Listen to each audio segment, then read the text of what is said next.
Mental health is a subject we all, whoever we are, still instinctively avoid.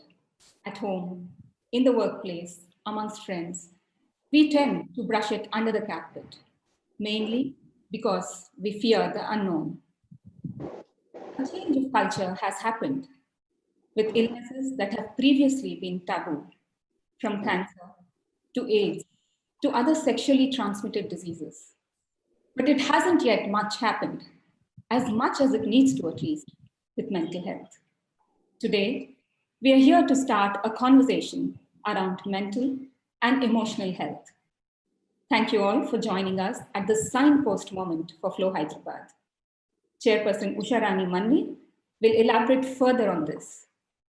May I request you, Usha, to light the auspicious lamp and then deliver your welcome address.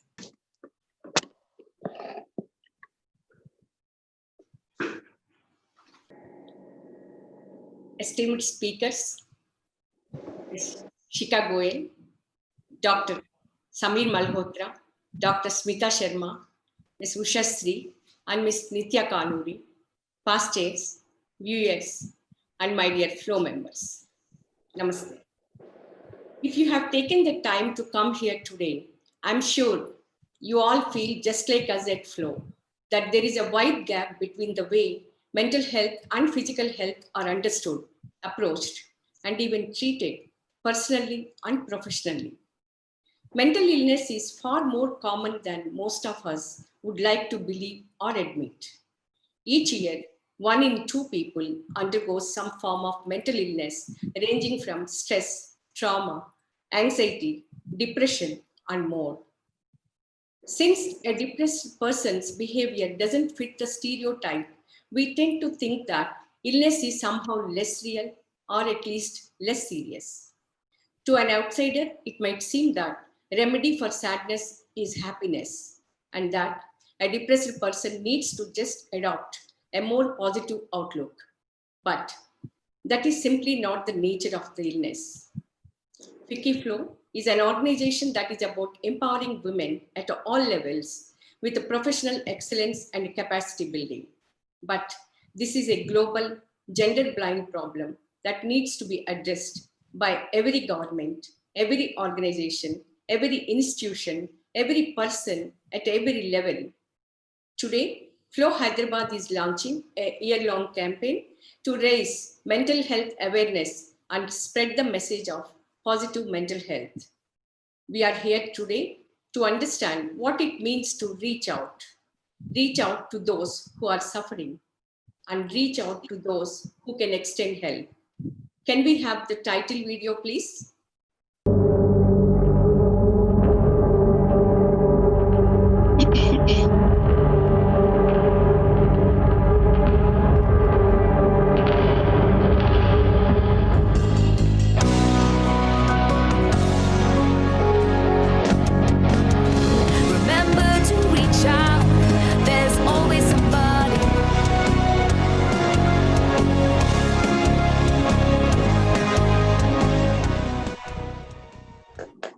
Thank you. I'm very happy that we are supported in the Reach Out campaign by Roshni NGO that is providing free and confidential support for complete psychological well-being through Roshni Helpline and Roshni Counseling Center. Roshni Helpline has been rendering this service for the past 23 years to all age groups of people. Roshni NGO organizes mental health camps every week for the underprivileged, where free psychiatric consultations, counseling, and medicines are dispensed. We are very happy to have Ms. Usha Sri, Director, Roshni NGO, as our panelist today. Welcome, Usha Sri. Thank you for so willingly agreeing to come on board with Flow on this initiative. We look forward to an effective and meaningful association with Roshni NGO. At Flow Hyderabad, we are constantly guided by our illustrious past chairpersons, used to be invaluable committees. They are with us in this initiative too. As you can see in this video, can we have the video of Reach Out theme song, please?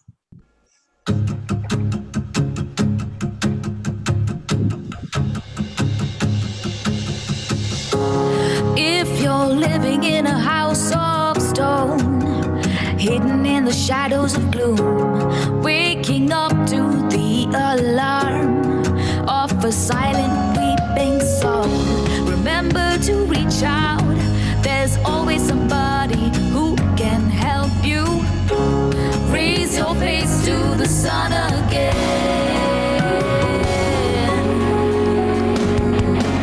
When you feel you've walked 1,000 steps with nothing but misery for company, and you can't go on no more. Remember to reach out, there's always somebody who can help you walk in the light again. If the song inside you is an endless scream, and your days are filled with lonely nights, remember to reach out, there's always somebody who can help you dance to your breath again. Be a lifeline, become the sun, bloom as a rainbow. Be a soft guiding light, and reach out and reach out. When you feel you've walked 1,000 steps with nothing but misery for company, and you can't go on no more. Remember to reach out, there's always somebody who can help you walk in the light again.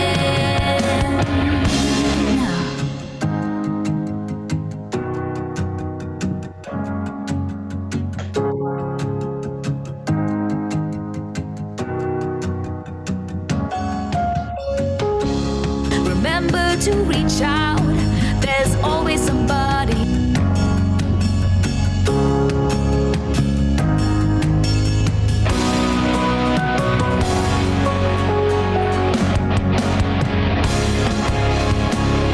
Remember to reach out, there's always somebody.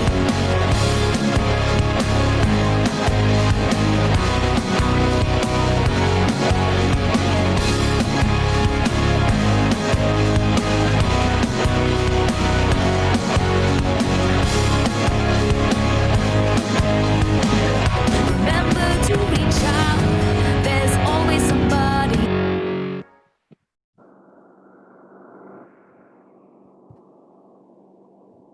Thank you, pastors, for so sportingly agreeing to be part of this very special video. And thank you, my dear core committee, in supporting this. I would like to especially thank Priya Gazdar, Honorary Secretary, Flo Hyderabad, for the soul-stirring lyrics, her invaluable inputs at all times, and her indomitable spirit in making this dream come true, despite all the odds. Cinematographer Ajay Chauhan,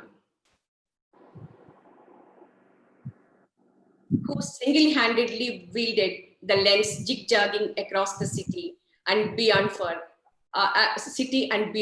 for 5 days to capture the shots. Praniti Khanna, Hyderabad's own jazz artist, for the exhilarating music score. Thanks to Mahati Velamati for being our co-thinker on this project and her incessant coordination over the last 1.5 months. And also to Shilpa Raju and Kavya Gazdar for their support in this project. With us this evening are illustrious speakers from across the world, literally.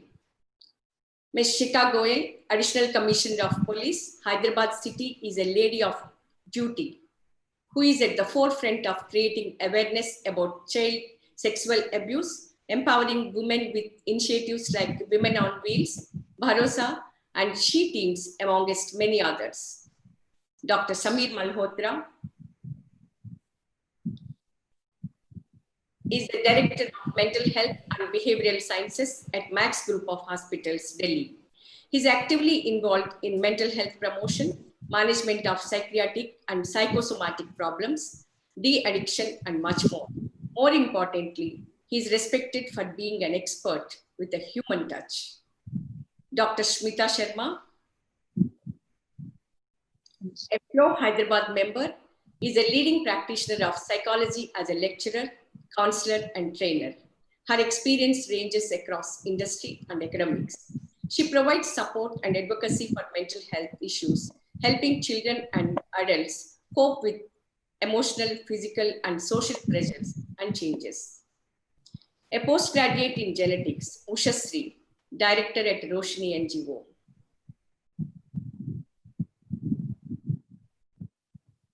Has been associated with the field of mental health counseling for the past 10 years, joining Roshni as a volunteer. After acquiring a PG in psychological counseling, she has risen to this position through sheer commitment.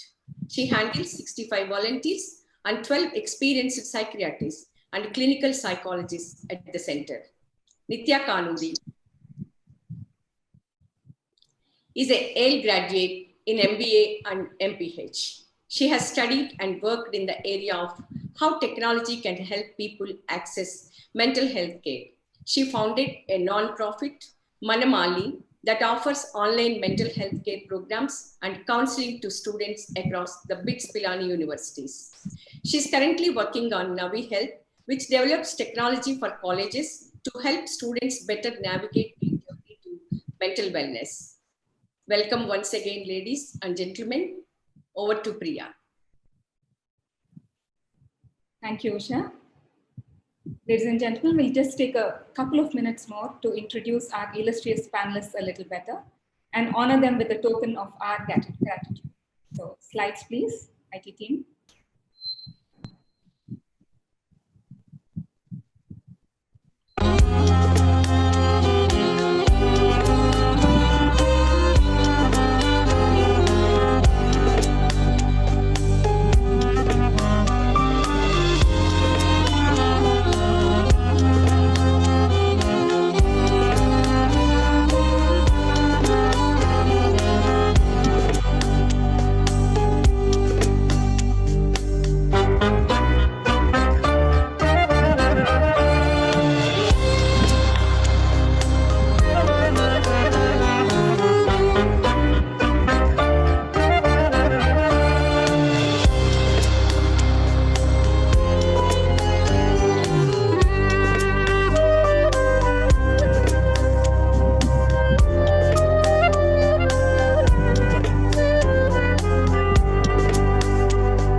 Now, I invite Nithya Kanuri to initiate the panel discussion.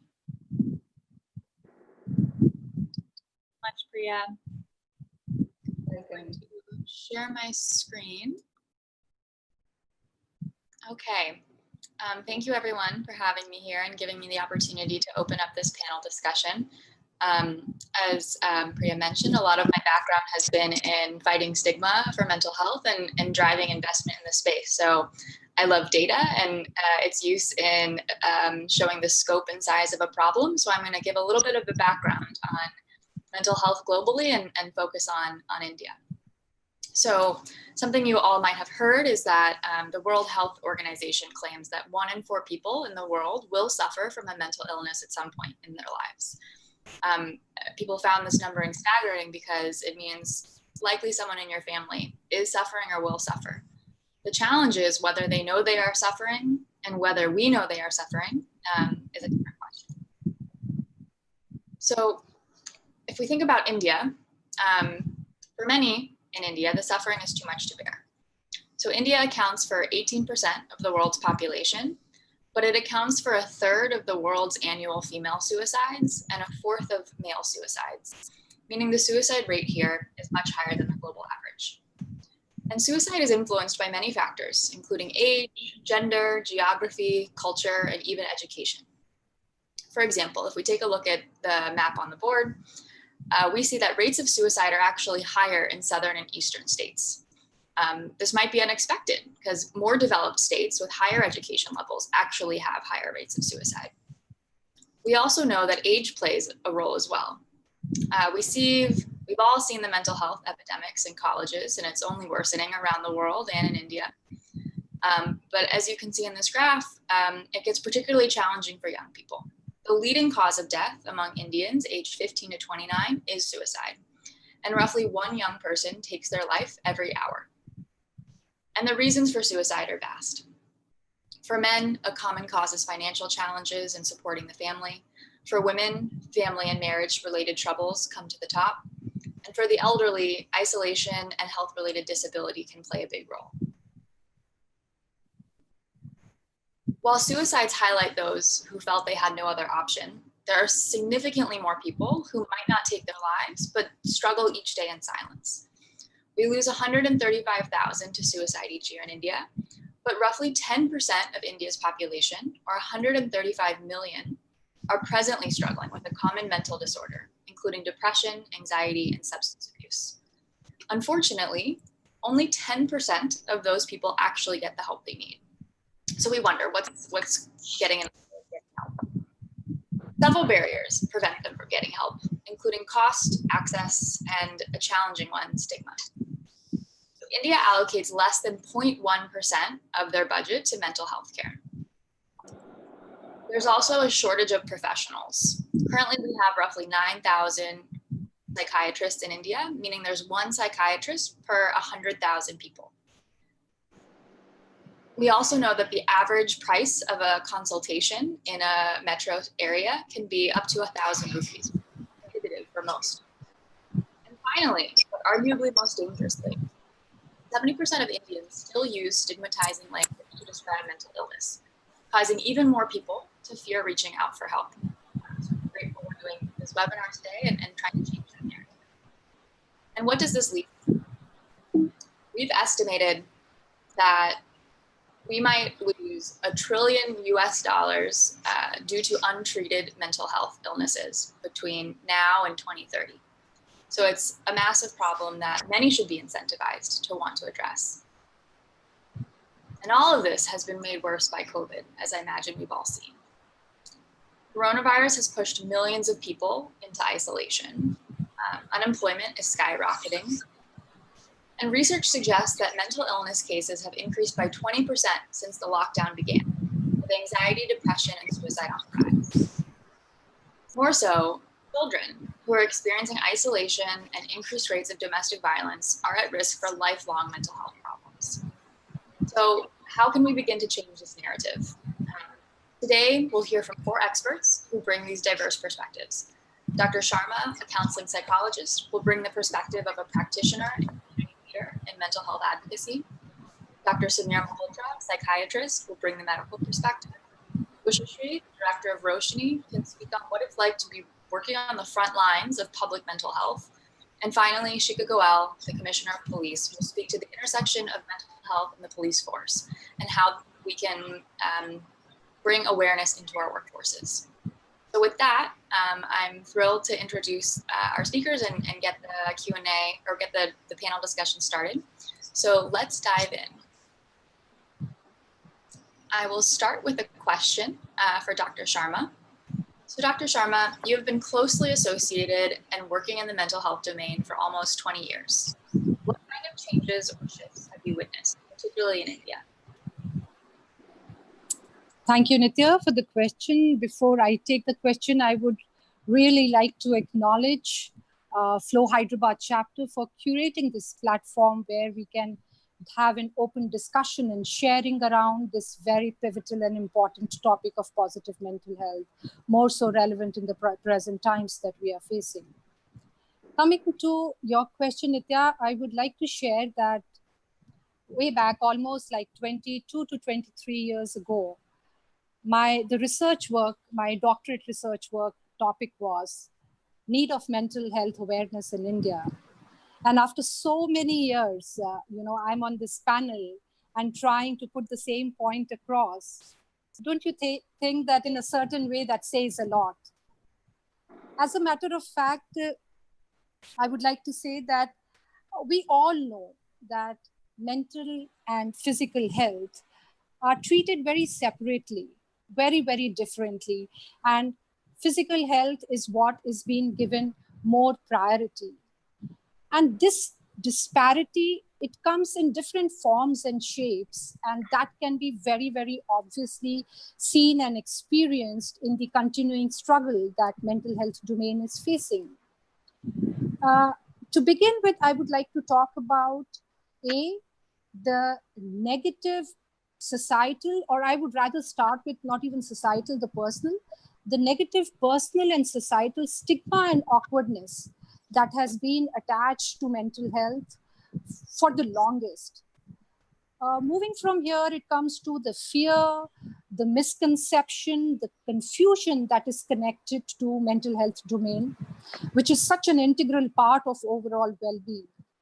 Evidently, this comes from a place of lack of awareness, lack of appropriate knowledge, and unfortunately that leads to lapses in early intervention, early diagnosis, and appropriate support. Though in a certain way, I can definitely very confidently, I can say that there has been extensive effort, lot of continuous, stuff is happening in terms of making mental health recognized, perceived, and acknowledged as important as physical health. There have been numerous calls invoking political attention to stressing upon community participation, but we still have a long way to go. Definitely, we still have a long way to go. If all this, what I have shared, is a fact, then I would definitely say that this is also equally a fact that there has been dramatic changes. There has been pivotal shifts in the mental health domain. The major shifts to begin with, though these shifts and changes have been gradual, the speed has been very slow, but they have been there. We have a smaller section of community which has started to open up and talk and discuss about mental health. They have started to know the difference between mental retardation, which is just about intellectual disability, about mental illness, which is about range of conditions that impact a person's mood, thinking, and behavior, to what mental health is, and this is in itself is a huge deal.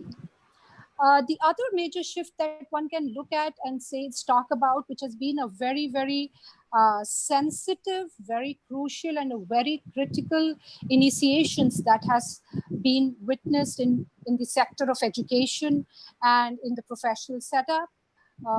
Inclusive learning has given a lot of hope to people from my fraternity and people who are struggling in this place. The other area is definitely a lot of people are forthcoming to use technology intervention, and this is largely in terms of internet or big data or cell phone, and this has been of great advantage with respect to primary care. Psychotherapy, the traditional, conventional psychotherapy, has got some kind of an alternate buddy and support from positive psychotherapy, which is a very new initiation, and this has shown its own remarkable results. So definitely there has been a lot of changes at a personal level. If I have to share, I would like to say that I have seen, especially the younger generation has been very, very proactively and mindful in terms of addressing their health conditions and taking timely interventions and support, and that's been of great help to them, and that keeps us in that place of having hope that yes, we are moving forward, we are working towards it, but definitely our pace is slow. We need to fasten up, we need to work out more than what we are doing. And this can also be seen in terms of demand and supply, in terms of ratio between the support staff that is available versus the need in the society.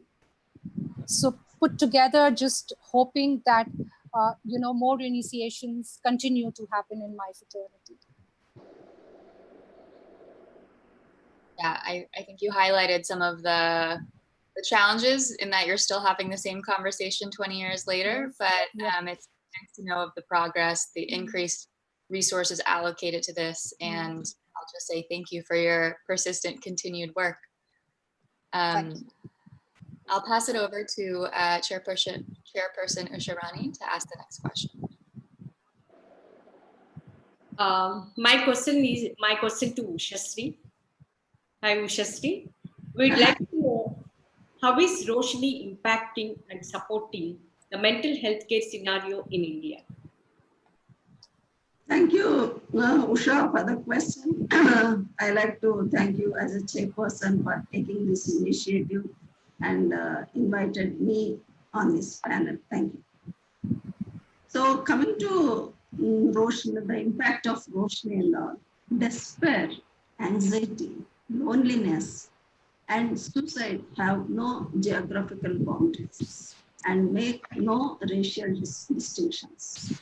I can't go on living with things the way they are, is spoken in every language, and tears need translation.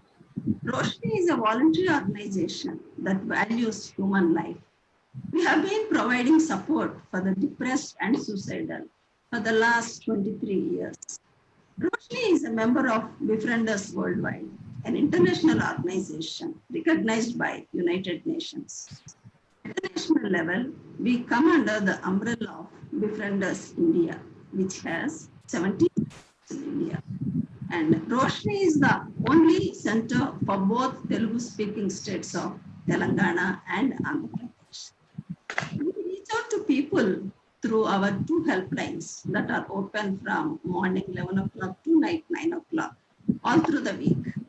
Our services aren't only helplines, but also in-person visits and emails. Our volunteers we have about 70 to 75 volunteers, and some of them are multilingual, and this includes Kannada, Tamil, Malayalam, Punjabi, Marathi, and Gujarati, apart from English, Telugu, and Hindi. This, along with a high Google rating, makes us more visible. Hence, we get calls not just from all over India, but abroad too. We are associated with few reputed organizations. One of them is Live, Love, Laugh Foundation of Deepika Padukone. And the other one is Elder Springs, an initiative by Tata Trust exclusively for senior citizens. So we get calls from these organizations also. We have a tie-up with the Telangana government's lake police. People who jump into the lake to end their lives. I think Hyderabadis know very well about this tank band. This is a place where people take the opportunity to end their lives. So these police rescue them and they complete their formalities and bring them to our center.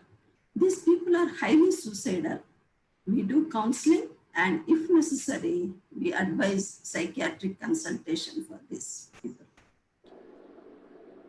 In association with our sister concern, Roshni Counseling Center, as Usharani already explained, we organize free mental health camps and provide free counseling, free psychiatric consultations, and dispense psychiatric medicines free of cost. We focus on an integrated approach for total mental health care, and hence we are able to reach out and help a wide spectrum of people. So this integrated approach, if one person approaches us with a problem, and he'll get complete treatment from all, from our Roshni and also from RCC. That's all. Yeah. Thank you, Ushasri. Lot of information. Sorry, Usha. Yeah. So much. Next, I'll ask the question to Dr. Samir. I'm curious what distinguishes a feeling or a symptom from a disorder. Thank you so much, Nitya, for organizing it and moderating it. And before I answer your question, first of all, I would like to applaud the efforts of FLO Hyderabad to put in this sensitive topic into the right perspective and the right platform that it truly deserves and merits. They've been putting a lot of effort in the field of mental health. And like you said, our fellow panelists are also working hard towards the same. Your specific question about how to differentiate a feeling from a disorder. You know, there are many misconceptions. Like Dr. Smith also referred to, people do not reach the psychiatrist, they don't reach the psychologist because there are many misconceptions. If a person is lying at home, is feeling low, right? They might think that that person is doing it deliberately to avoid responsibility. And at times there are too many advices that start flowing from the family, from friends. And that can be very irritating to the person who's already suffering. It's like a person does not have one leg and you're asking this person to run as fast as a person could. Not that the person doesn't understand what he or she needs to do, but the person is incapacitated to perhaps behave in the manner that is being expected of him or her. Coming to this question of how to differentiate a feeling. Now, we use these terms quite often these days. You know, even children use this term. I'm feeling depressed. I'm feeling low. I'm feeling anxious. That doesn't translate immediately into a clinical syndrome. As human beings, we all go through different emotions, and every emotion comes with a reason, comes with a purpose. So not all emotions are bad. Even feeling sad at times is a part of being human, associated with the environmental context that a person is in. Similarly, feeling anxious can be a significant defense for an individual to prevent and escape a threatening situation. So we can't say that these emotions are bad and they should not happen at all to an individual. But how do we differentiate between a feeling and a disorder? I would give a formula of few Ds, which is easier to remember.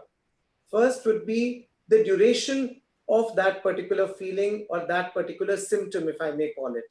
So if a person is feeling sad for weeks at a stretch, if a person is feeling threatened and insecure for weeks at a stretch, right? Those are symptoms which are important. So duration is important. The first D is duration.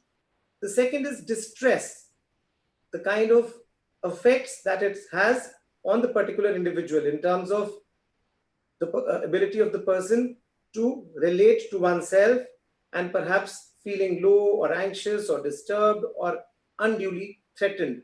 If those feelings persist for a longer period and cause a lot of distress in that individual, it becomes important. The third D is dysfunction.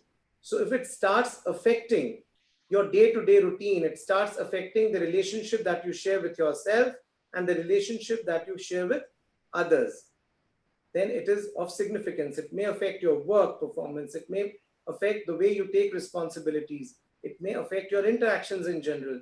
It may affect your display of emotions or perhaps the behavior that you engage in. So distress and dysfunction are important Ds. The other D is danger, like the NGO director just spoke about, Roshni, where people are brought with suicidal thoughts or perhaps suicidal behavior. So if you are becoming a threat to your own self, or you're becoming a threat to the environment or the society at large, you're becoming violent, you're becoming aggressive, either towards yourself or towards others, or you are engaging in any self-harming behavior, then that also becomes quite important. Disharmony. So disharmony is the next D, wherein the disharmony is between yourself and others in the environment. You are not at peace with yourself. You're not at peace with the environment. So these Ds are very, very important. The other issue would be some extraordinary experiences where you start feeling threatened, you start feeling insecure, or you start having certain perceptions which are out of the ordinary experience of life. So for example, if a person starts hearing voices or starts feeling as if he or she is being controlled by some outside force, some agency, through some technology, if the person starts hearing voices of people discussing about him or her, those are things which become important. And I left one D, and that is drugs of abuse.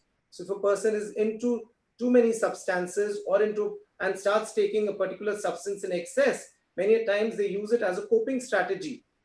It begins as a coping strategy, but this is a maladaptive coping mechanism because it leads you to the next D of danger.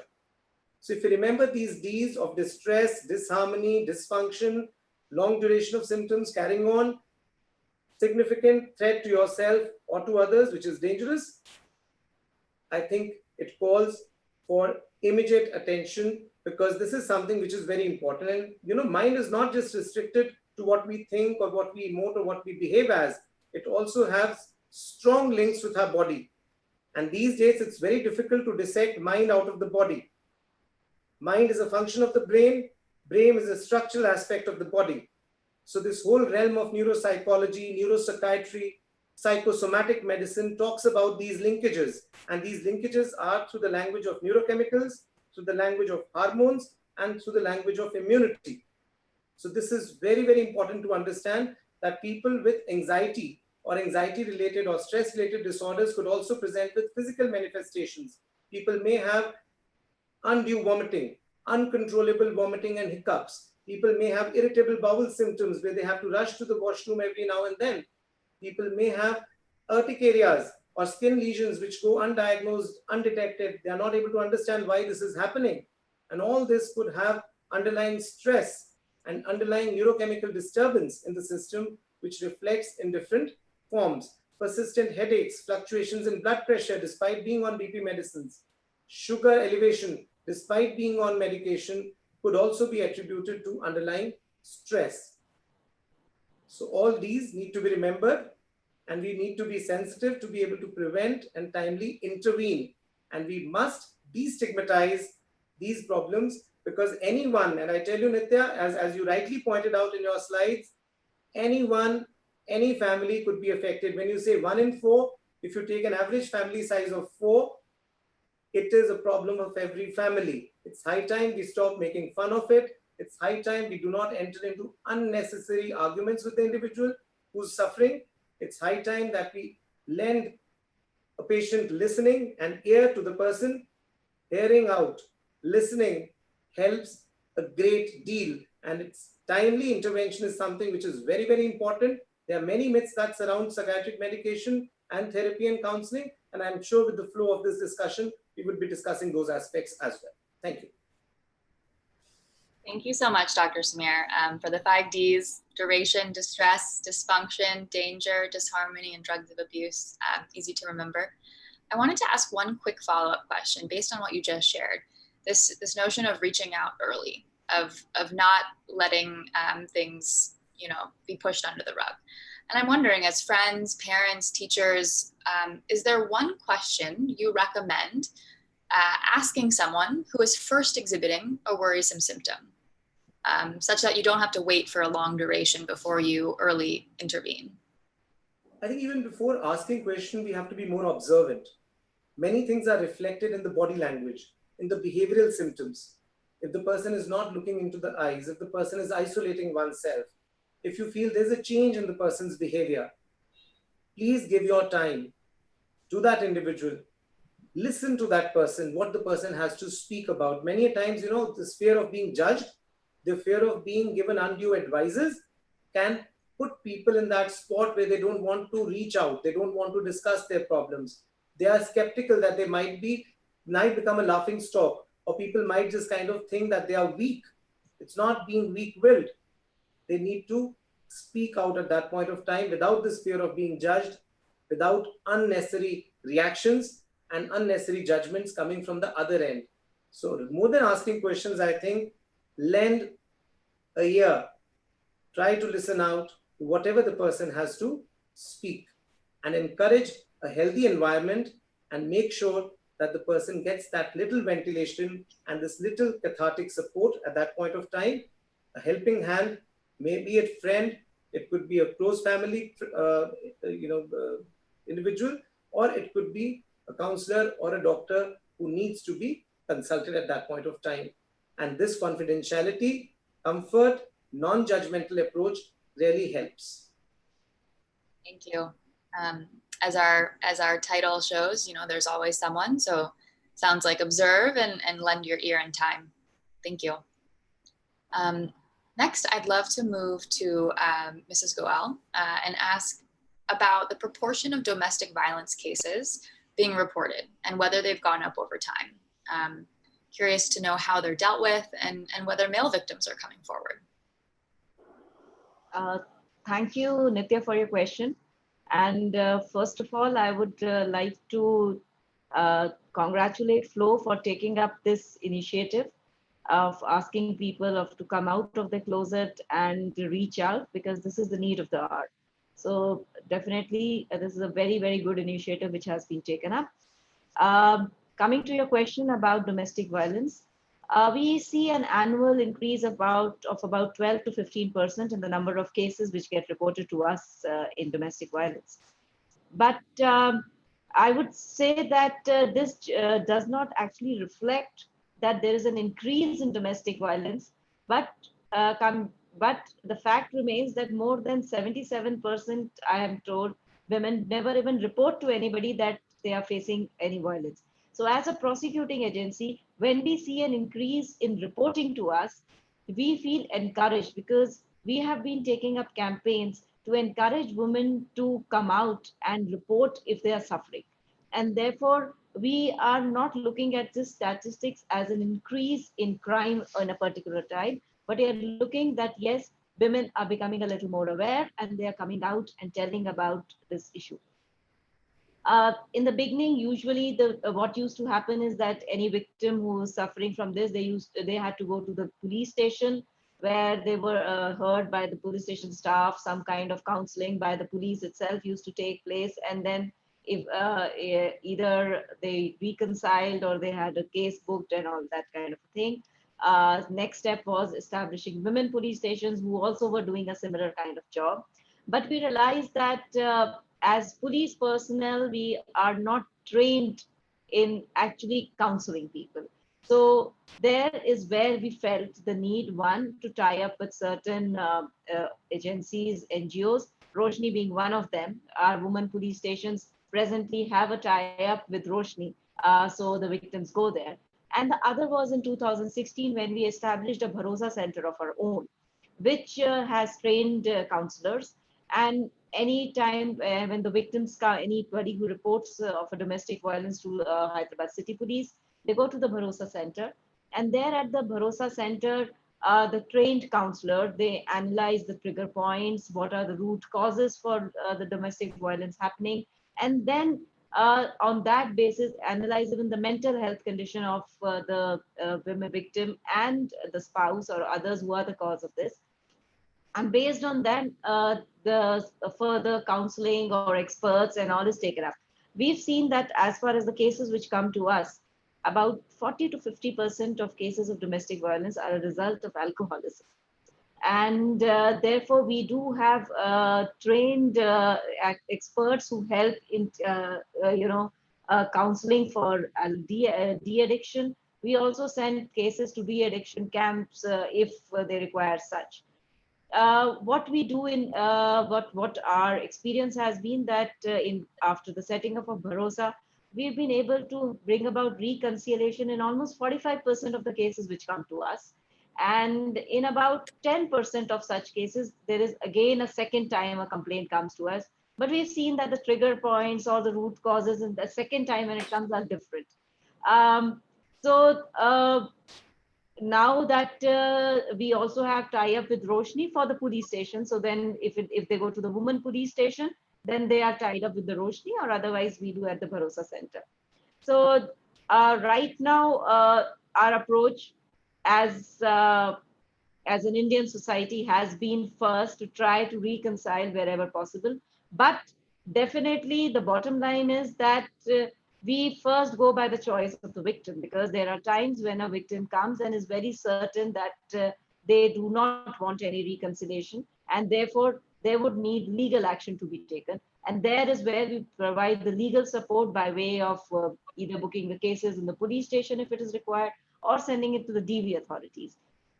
Where there are times when we analyze a case, and although the victim may not be so willing to book a case because of plethora of reasons which happen in an Indian society, but we feel that the suffering or the domestic violence or the attitude of the other party is such that there is no scope of reconciliation.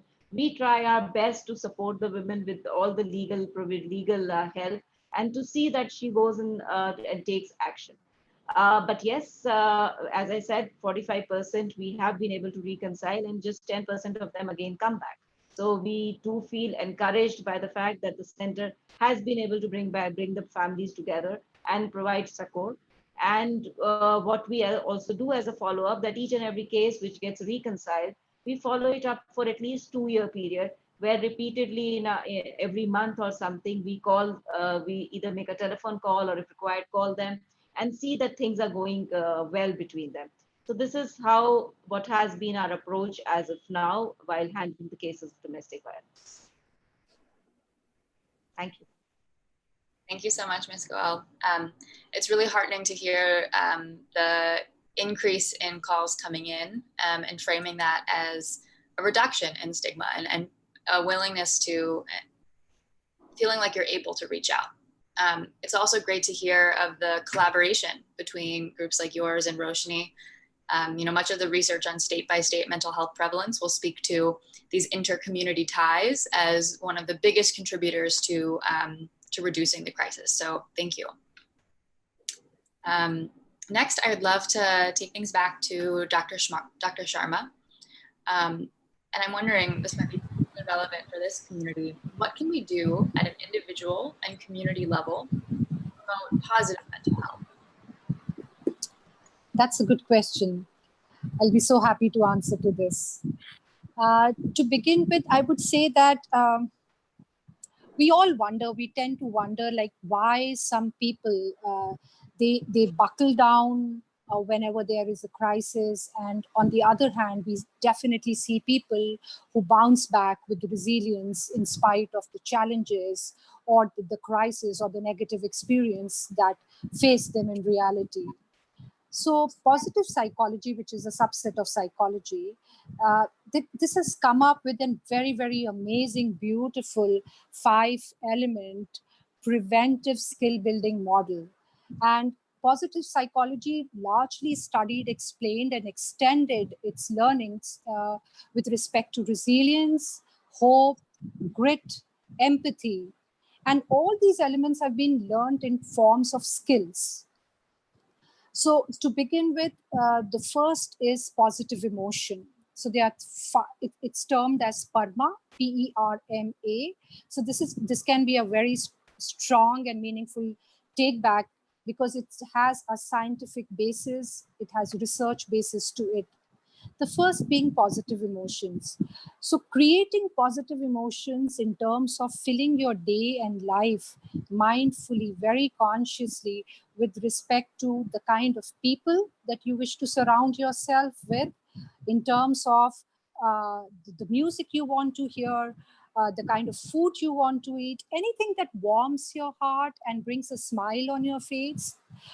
Try to make sure that you are consciously savoring constructive and positive emotions and experiences in your life, rather than rushing from one positive experience and trying to finish that up and move to the next one. And this has been proven that with, very evidently, this leads to building of empathy, not only for others, but for one's own self too. The second being positive engagement. Positive engagement is all about finding through your skills what is that is so meaningful and so engaging for you, that takes you to a place of complete flow and engagement, where you lose touch with time and what's happening around you. You get completely submerged and soaked into something like this.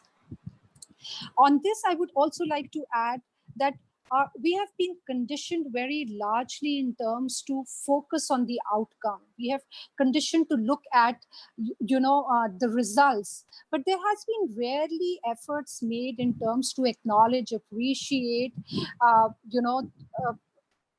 not the outcomes, but the efforts. So make mindful initiations in terms to draw your attention equally or rather more on efforts versus just the outcomes. And again, scientific researchers have proven that this leads to build resilience in an individual. The third being positive relationships. Since school days, we have been taught, time and again, that man is a social animal. So we humans, we have been built to bond, to connect. So it's very essential. Nobody has taught us this, but we have observed that people always say that it's very important to have relationships. But it's equally important to invest in building skills so that you can have core, stronger, deep, meaningful relationships in life. They act as a strong foundation in your life. Building strong relationship also helps you to regulate your emotions. So as Dr. Samir was saying, it's very, very essential to a core to move from hearing and reacting to listening and responding to situations. The next positive emotions, positive engagement, and positive relationship is positive meaning in life. Again, through conditioning, we've always, when we look at meaning, it comes to our forefront that it's something around our professional work or something around our personal work. But when I'm talking about positive meaning, it's largely coming from a place of having a bigger and more important purpose in life, which is not only sufficing your happiness, it's beyond that, where you are trying to make some kind of a substantial contribution to bring added value in somebody's life, right? So it's we always pay it forward is something, which is very common, like an random act of kindness. And instead of someone coming and acknowledging and appreciating that, and you say that, please forward it in your own simple capacity, whatever way that you can. And the fifth one being positive accomplishment. Very crucial, very important. This is in terms of not how it sounds, but it's coming from a place that it's very crucial, again, that we develop a sense of mastery in something. It gives a sense of togetherness and reassurance to know that I'm good at something in life. It helps you to stay, afloat in the most challenging times of your life. With respect to accomplishment, again, because we are so driven with, whether it's our personal lives, whether it's our professional lives, or, the societal engagements that we get absorbed in, that we miss on the part of celebrating our accomplishments. And we always look at accomplishment in terms of, the badges that we get or the awards that gets bestowed on us. But it's on a day-to-day basis where one experiences that one has actually stretched one's boundaries and stepped out and done something which is making one feel really wonderful from within. So we don't have to wait for others to pat on our back, within your own being, within your own space.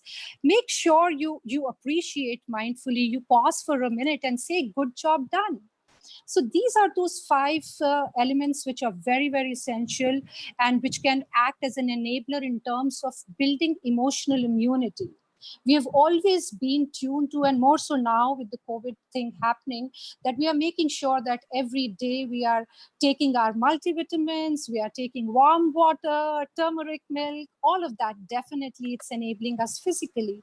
But are we mindful and conscious as to what we are doing pertaining to our emotional immunity? What are we doing? As much as our physical self is getting restricted because of the condition that we are all living in, equally we are getting suffocated and consumed in terms of our emotions also. So these elements can be of great use at this time. Beside this, what I would also like to talk about in terms of like accept it, your journey of emotional well-being and positive health starts from, you know, staying true to mindfully let your emotions be your guide, let your feelings be your guide. Be mindfully attuned to them, how you are feeling, what you are thinking, what kind of negative thoughts that you are getting stuck with. Accept them, acknowledge them, talk about it, share stories. Building compassion around people who come forth and they talk about their concern, very, very essential. Then equally important is exerting your right to seek support. Like, you know, for the simplest of things, we are absolutely okay to step up and to reach out to our loved ones to talk about our discomfort pertaining to our physical concern. But when it comes to emotional thing, either, you know, I've heard things from my clients in terms of, you know, time will take care of this, let me wait and watch. So we wait for some divine intervention or magic to happen to, you know, put our emotions back into the place which will help us to have a sustainable, productive life. But over here also a sense of ownership, a sense of responsibility needs to be built in, you know, to take charge and to move in this direction of one's own and one's loved ones' emotional well-being. Thank you. Thank you so much, Dr. Sharma, for that wonderful overview of the field and practice of positive mental health.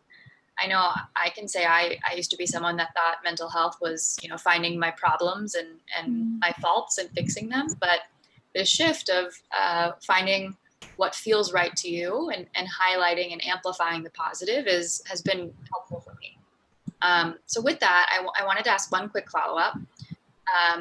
If someone on this call wanted to, you know, leave in, you know, 30 minutes and start cultivating these positive mental health skills you mentioned of positive emotion, emotional regulation, empathy, what is one action or practice you recommend? What is your prescription? For the immediate, the first step forward? Yeah, just one practice for someone who's like, yes, this resonated, I want to start. Okay, so it works as a combination. See, one thing in entity, so the first step could definitely be acknowledging and accepting there is a concern, and look at all these 5 things and what resonates most for you. For someone, building on a relationship could be a taxing and consuming thing. That person can take charge to build his or her own positive emotions in a certain way because he is or she is going to be the sole operator in that place. So somebody can start from building on positive emotion. The others can take charge because if you are staying in isolation, keeping COVID-19 in perspective, trying to figure out with respect to the strength one has, the abilities, the talents one has, that what kind of a work I can involve and get, you know, align myself to, which gives me a sense of wholeness and completeness. Moving on, this is a time when though there is a lot of social and physical distancing, but definitely we can create a sense of purpose and meaning in our life in terms of reaching out through multiple social medias. The next being on positive accomplishment, acknowledging one's own accomplishment and acknowledging others can be a good way to move forward for the others too. So to each its own is what I'm just trying to pass on a message about. Yeah. That sounds like find your fit and maybe journal Yes, about what is. Thank you so what much. works well for you. Yes. My next question is for you, Ushashree. And I'm wondering, I want to learn more about Roshni over time. So what programs does Roshni use to reach out to people? Have you seen volume increase over time? Have the types of calls changed? Would love to hear more about your work. Thank you, Nitya, for the question. I thank Dr. Samir Malhotra for explaining the importance of listening in his conversation. Thank you, Doctor. That's what our main focus is, just a non-judgmental listening we focus on. And I thank Dr. Smita. She gave very good inputs regarding 5 positives, how to develop emotional immunity for an emotional well-being. We all put all this together in our, when we befriend our callers, visitors, or through emails. So a part of this is done by our extensive awareness and outreach programs. And we do these programs throughout the year.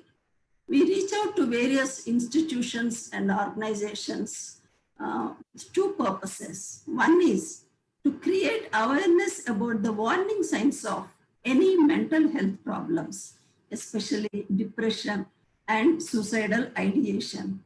If we create awareness among the general public about the signs and symptoms of either depression or any anxiety disorders for that matter, so that goes a long way in seeking for, it helps people to seek help. And the other purpose is to empower people to talk about mental health issues without any stigma and reach out for help. So I request the IT team of FLO to show some slides at this juncture.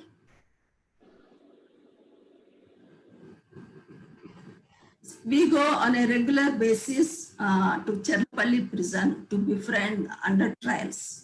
It is the first experience for all those people. First time they are in the jail, they go through a lot of emotional trauma. So we go twice in a month and befriend these under trials. This is an ongoing process for the past 4 or 5 years. Next slide. And we on 10th September, that is World Suicide Prevention Day every year, we go on a massive awareness programs. This was at Necklace Road. No, sorry, this was, yeah. And this was at Public Gardens, and where Mr. Shika Goyal was our chief guest. And this slide, we train police personnel also. They go through a lot of pressure, both from work pressure and also during their working hours, irregular timings and all that. So we train them how to address themselves, what they are going through, whether they need help and how to seek help. This is one, and this was at a Necklace Road, where we, on the 10th September 2018, we created awareness to the general public. We had a candlelight whistle. Next slide. These are some of the educational institutions we go to, and then, it has to start at school level. If we can inculcate the importance of emotional fitness to the students, I think that goes a long way in their lives. It is equally important like a physical fitness. You should be emotionally strong. Go to schools, colleges, and other educational institutions. Next slide, please. This is also another school.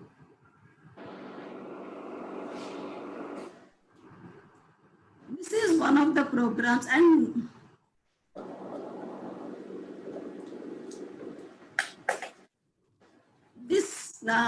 our Roshni team was invited to the program called Milo Everkoti Swardu.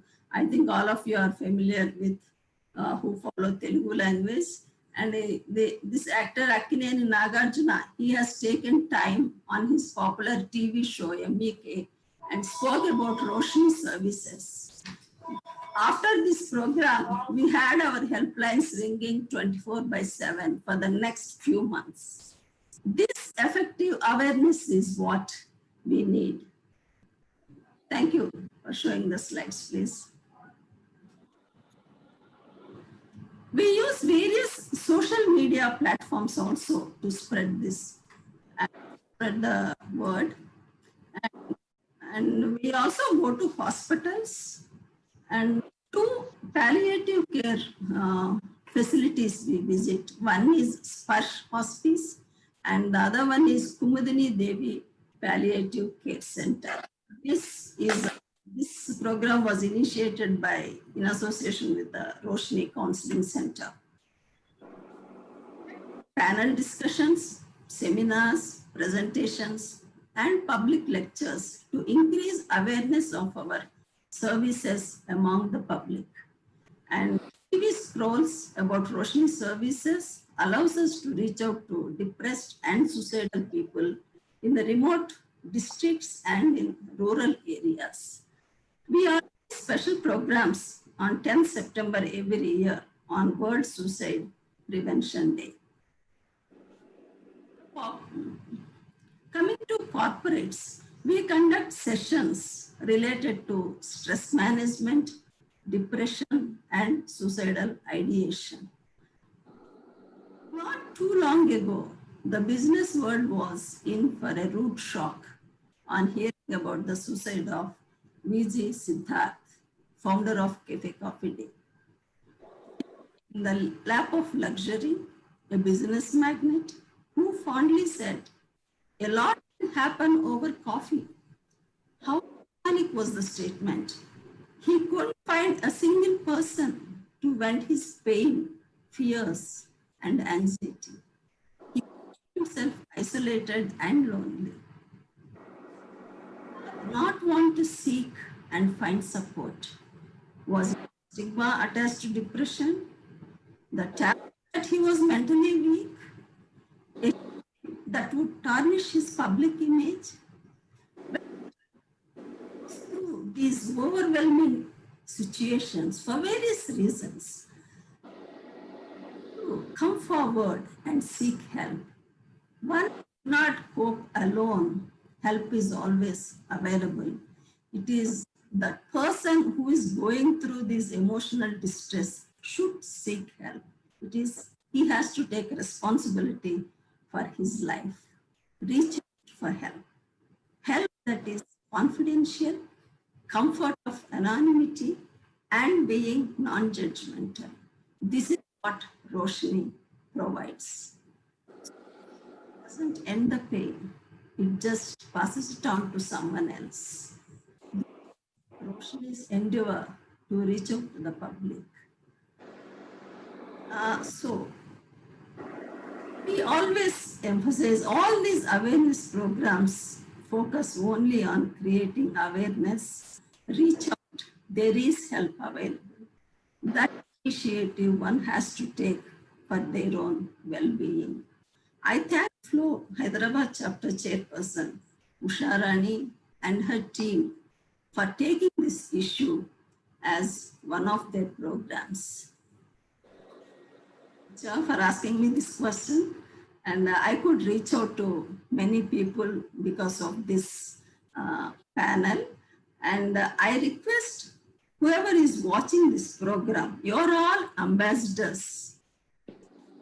It's mental health.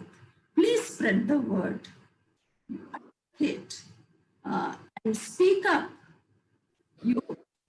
Each person should develop, knowledge about mental health for his own well-being, and also speak up wherever there is an opportunity to speak and spread the word.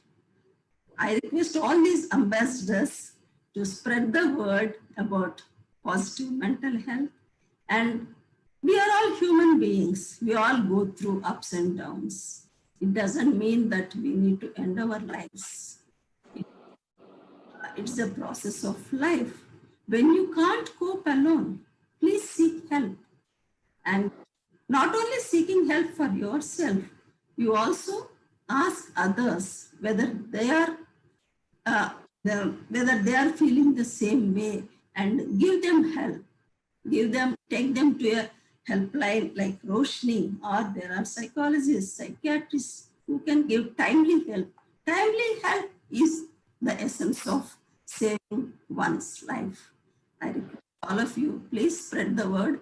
I hope this goes a long way among the general public because of our collaboration with Hyderabad chapter. Thank you. Thank you so much, Ushashri. It's so wonderful to see the diversity of programs that you run, embedded in the community, the workforce, as well as offering remote support on the helpline. I think it's this multi-pronged approach that ensures access to mental health care for all types of people. So thank you so much for your work. Now I'll pass it over to Chairperson Usha Rani. Thank you, Nitya. Yeah, my question to Shika Goyalji. Shikaji, Lake Police has rescued numerous precious lives. What are the post-suicide prevention services or activities undertaken by them? In fact, part of it was answered by the Roshni itself, because we have a link with Roshni as far as the Lake Police is concerned. But just to first elaborate about what Lake Police is all about, as you're all aware, I mean, most of the people who live in Hyderabad is that we have this in the middle of Hyderabad, the big lake. And unfortunately, it also becomes a favorite place for people to go and commit suicide. And therefore, the Hyderabad police took an initiative, and a special lake police police station was established at that place. And what we have is that almost at every 500 meters around the lake, we have somebody deployed. And each of this officer who's deployed is knows basic swimming. We have an expert available around the clock to rescue people if they have jumped into the lake. And I would be, we are very satisfied with the fact that in the last 3 years, we have saved lives of 1,258 people in this one particular place itself. Now, coming to the next part of what we do after we rescue the people. So that is where we are in touch, or we have a tie-up with Roshni and others, psychiatric and other help which is required. What we've seen in the cases which will come to us is that almost, the large percentage of people, large percentage is more women who are coming to commit suicide, if we go by numbers. And in that, when we see the reason by which women are coming, we see more than 70% of them are coming because of some marital or a family dispute, which is the major reason for which they go and try to end their lives. And for them, now that we have a Bharosa Center, we link these women to the Bharosa Center. And as I already explained when we were talking about the DV cases, so these somehow come into that category of a family or a marital dispute or something. So then the Bharosa Center starts taking care of these women. The other person, then when we look at men, about the major reason for them is usually financial or economic hardships, business failures and all, for which they end up dying. Youngsters, which a few, not many, are the ones which basically failure in exams and all. And what we do is that depending on the requirement, we then, as Roshni was as we already discussed, they come in and step in and then take in these people for professional help, so that we do not have a repeated incident. I mean, we are very proud of the fact that in the last 3 years, there has only been a single person whose life we could not save after he was rescued, and we had a second attempt and ended up his life not at Hussain Sagar, but at his residence. So we believe that this, and every month there is a follow-up happening, wherein our own police station level, the officers call up the victims who have been rescued and find out from them their well-being. They are where there are financial hardships, we do call up other parties. People, somebody is not able to pay a loan or something. We try to call the other parties and try to bring in a sort of buy time for them, see that that immediate triggers which are coming, which are leading to these tendencies, are mitigated, and also psychological, psychiatric help wherever required is then taken up. So this in nutshell is what we have been doing in the Lake Police, with the association with other agencies, Roshni being the very big partner with us in that. Thank you. Thank you so much, Rishikaji. Over to you, Nitya. So much.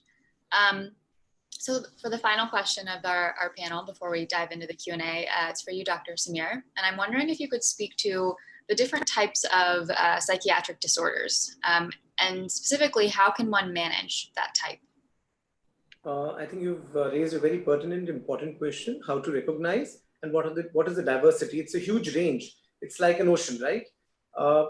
What we see is the tip of the iceberg in terms of behavior and emotions displayed by the individual, which may percolate in terms of relationship issues, disharmony to a level that a person feels like ending up one's life. That is something that we see at the superficial platform. But what's happening deep within could be different realm of disorders. And I'll give you a little glimpse into those disorders.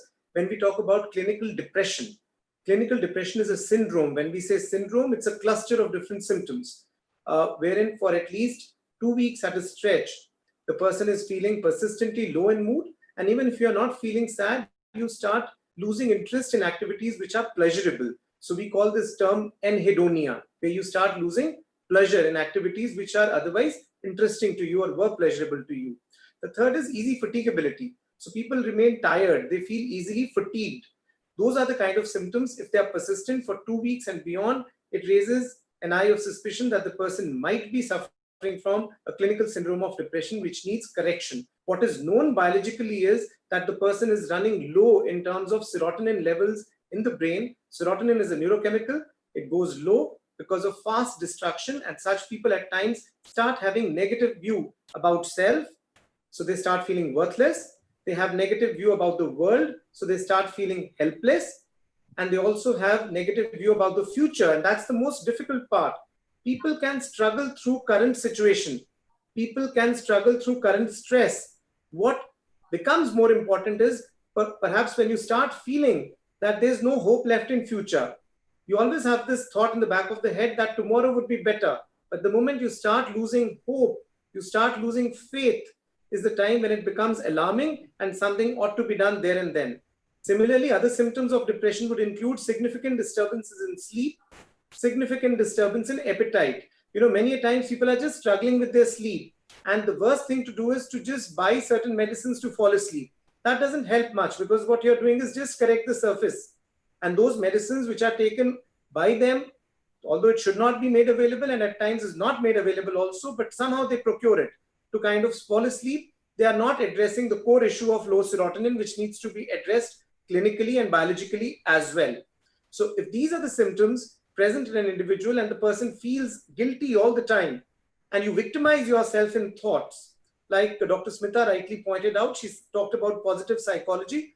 What happens is many a times it's not the environment which is that stressful, or even if you've been through a significant stress in the environment, it was a one-time stress.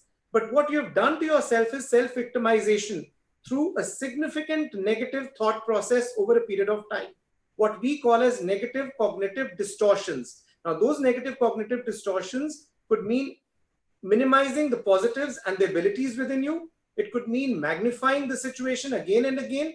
And with that kind of a self-victimization mode, you forget to give the positive nourishment to your mind through faith, through hope, through optimism, through gratitude. So depression, I've given you certain symptoms which are clinical and need to be addressed in time. Many times people become very slow in their activities, or there might be agitation alongside. And yes, if you have suicidal thought processes, there's no way, you should immediately consult a good counselor, a psychologist, a psychiatrist. And I tell you, the person always tries to reach out at that point of time. It becomes very important for the first point of contact to be sensitive enough to have that time and little patience in hand. That sensible, sensitive, confidential approach of listening and reaching out to that person and holding the hand and say, fine, I'm there. Your life is precious. You're not alone. It's a difficult phase you're going through, but this too shall pass. You need those reassurances, not just through words, but also through body language. And if that point, whether it is the police, whether it is an organization where the person is working, whether it is a social organization that a person has contacted, whether it's a friend, whether it's a family member, please make sure that the approach is sensible, sensitive, and you have the time and you make the person realize the value and meaning of that person's life. And that is valuable to you. That person is valuable. His or her time is valuable to you. Giving that patient listening helps a lot. Coming to the other realm is of obsessive compulsive disorders, where people tend to engage in intrusive thoughts. They are repetitive intrusive thoughts which come to the mind. The person knows they are their own. They want to get rid of them. They are not able to. So many times the surface complaints would be, I'm not able to sleep. And when I ask such patients, why are you not able to sleep? Is it some kind of a thought or a loop of thoughts that you get into? The answer is usually yes. There is a negative loop of thought. I know it's not good for me, but I cannot correct it. I cannot get rid of it. It's constantly knocking my door, just like an intrusive, unwanted guest. And that leads to a lot of dysfunction. That leads to a lot of distress. And many times, to undo those negative thoughts, those negative thoughts could be imagining some sexual activity while you are engaging in a religious work or a religious activity. That could be about cleanliness, so you keep on washing your hands. Now, current COVID times, particularly people with anxious bent of mind, or the ones with some obsessive streak, either in their personality or in terms of the illness that they are going through, they tend to spend a lot of time washing their hands. You don't need to spend hours washing your hands. And they start using detergents, they start using such chemicals which are not good for your hands. So that is something that a person of OCD would get into. OCD meaning obsessive compulsive disorder. So there's a compulsive element to you. To undo that, you start repeating things again and again, whether it's checking your doorknobs again and again, because there's lingering doubt is there in your head that I hope I have locked it properly or not. At times it is about reading the same article again and again, the same phrase again and again while you are studying, because you're not able to focus that well. And at times it also leads on to procrastination, because many of the priorities of your life, they become neglected. You're not able to give that time and that precedence to those, because you're engaged in those rituals of either counting or imagining something compulsively or behaving repeatedly in a particular domain or direction, whether it's washing your hands or cleaning again and again and again. So that perhaps becomes a disorder which needs treatment. Again, significant low levels of serotonin are associated with it. When we are talking about suicide and suicidal behavior, again, extremely low levels of serotonin have been seen in the brain, particularly in the limbic system, which is our emotional area of the brain.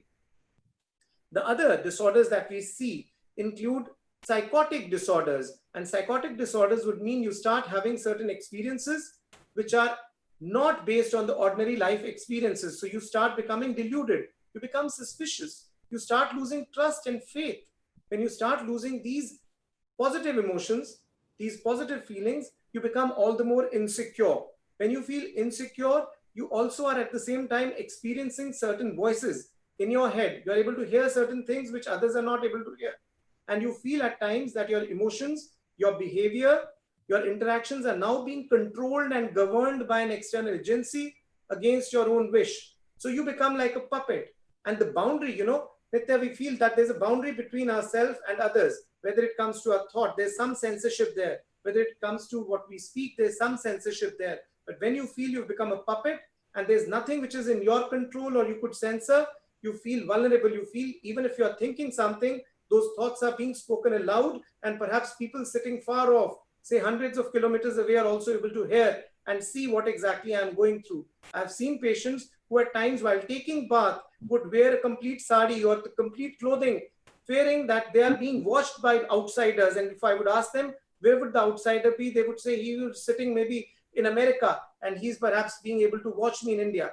How is it possible? So that's the kind of mindset that the person develops. So they run into those bizarre thought processes. At times they feel insecure and they are driven to a point where they feel like committing suicide, or they hear certain voices which command them to commit suicide. Now, those kind of things need not be, they need to be addressed immediately at that point of time, because when we talk about a neurochemical flow, dopamine goes high in certain areas of the brain. This neurochemical is important for all of us. We all have dopamine. It gives us zeal, it gives us energy, it gives us focus. But if this dopamine goes high, it's like our antennas are raised. We become insecure.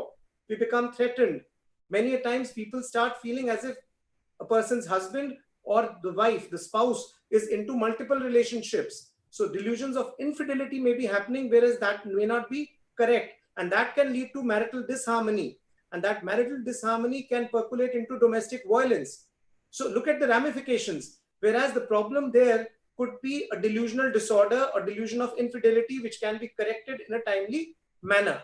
identifying them in time is very important.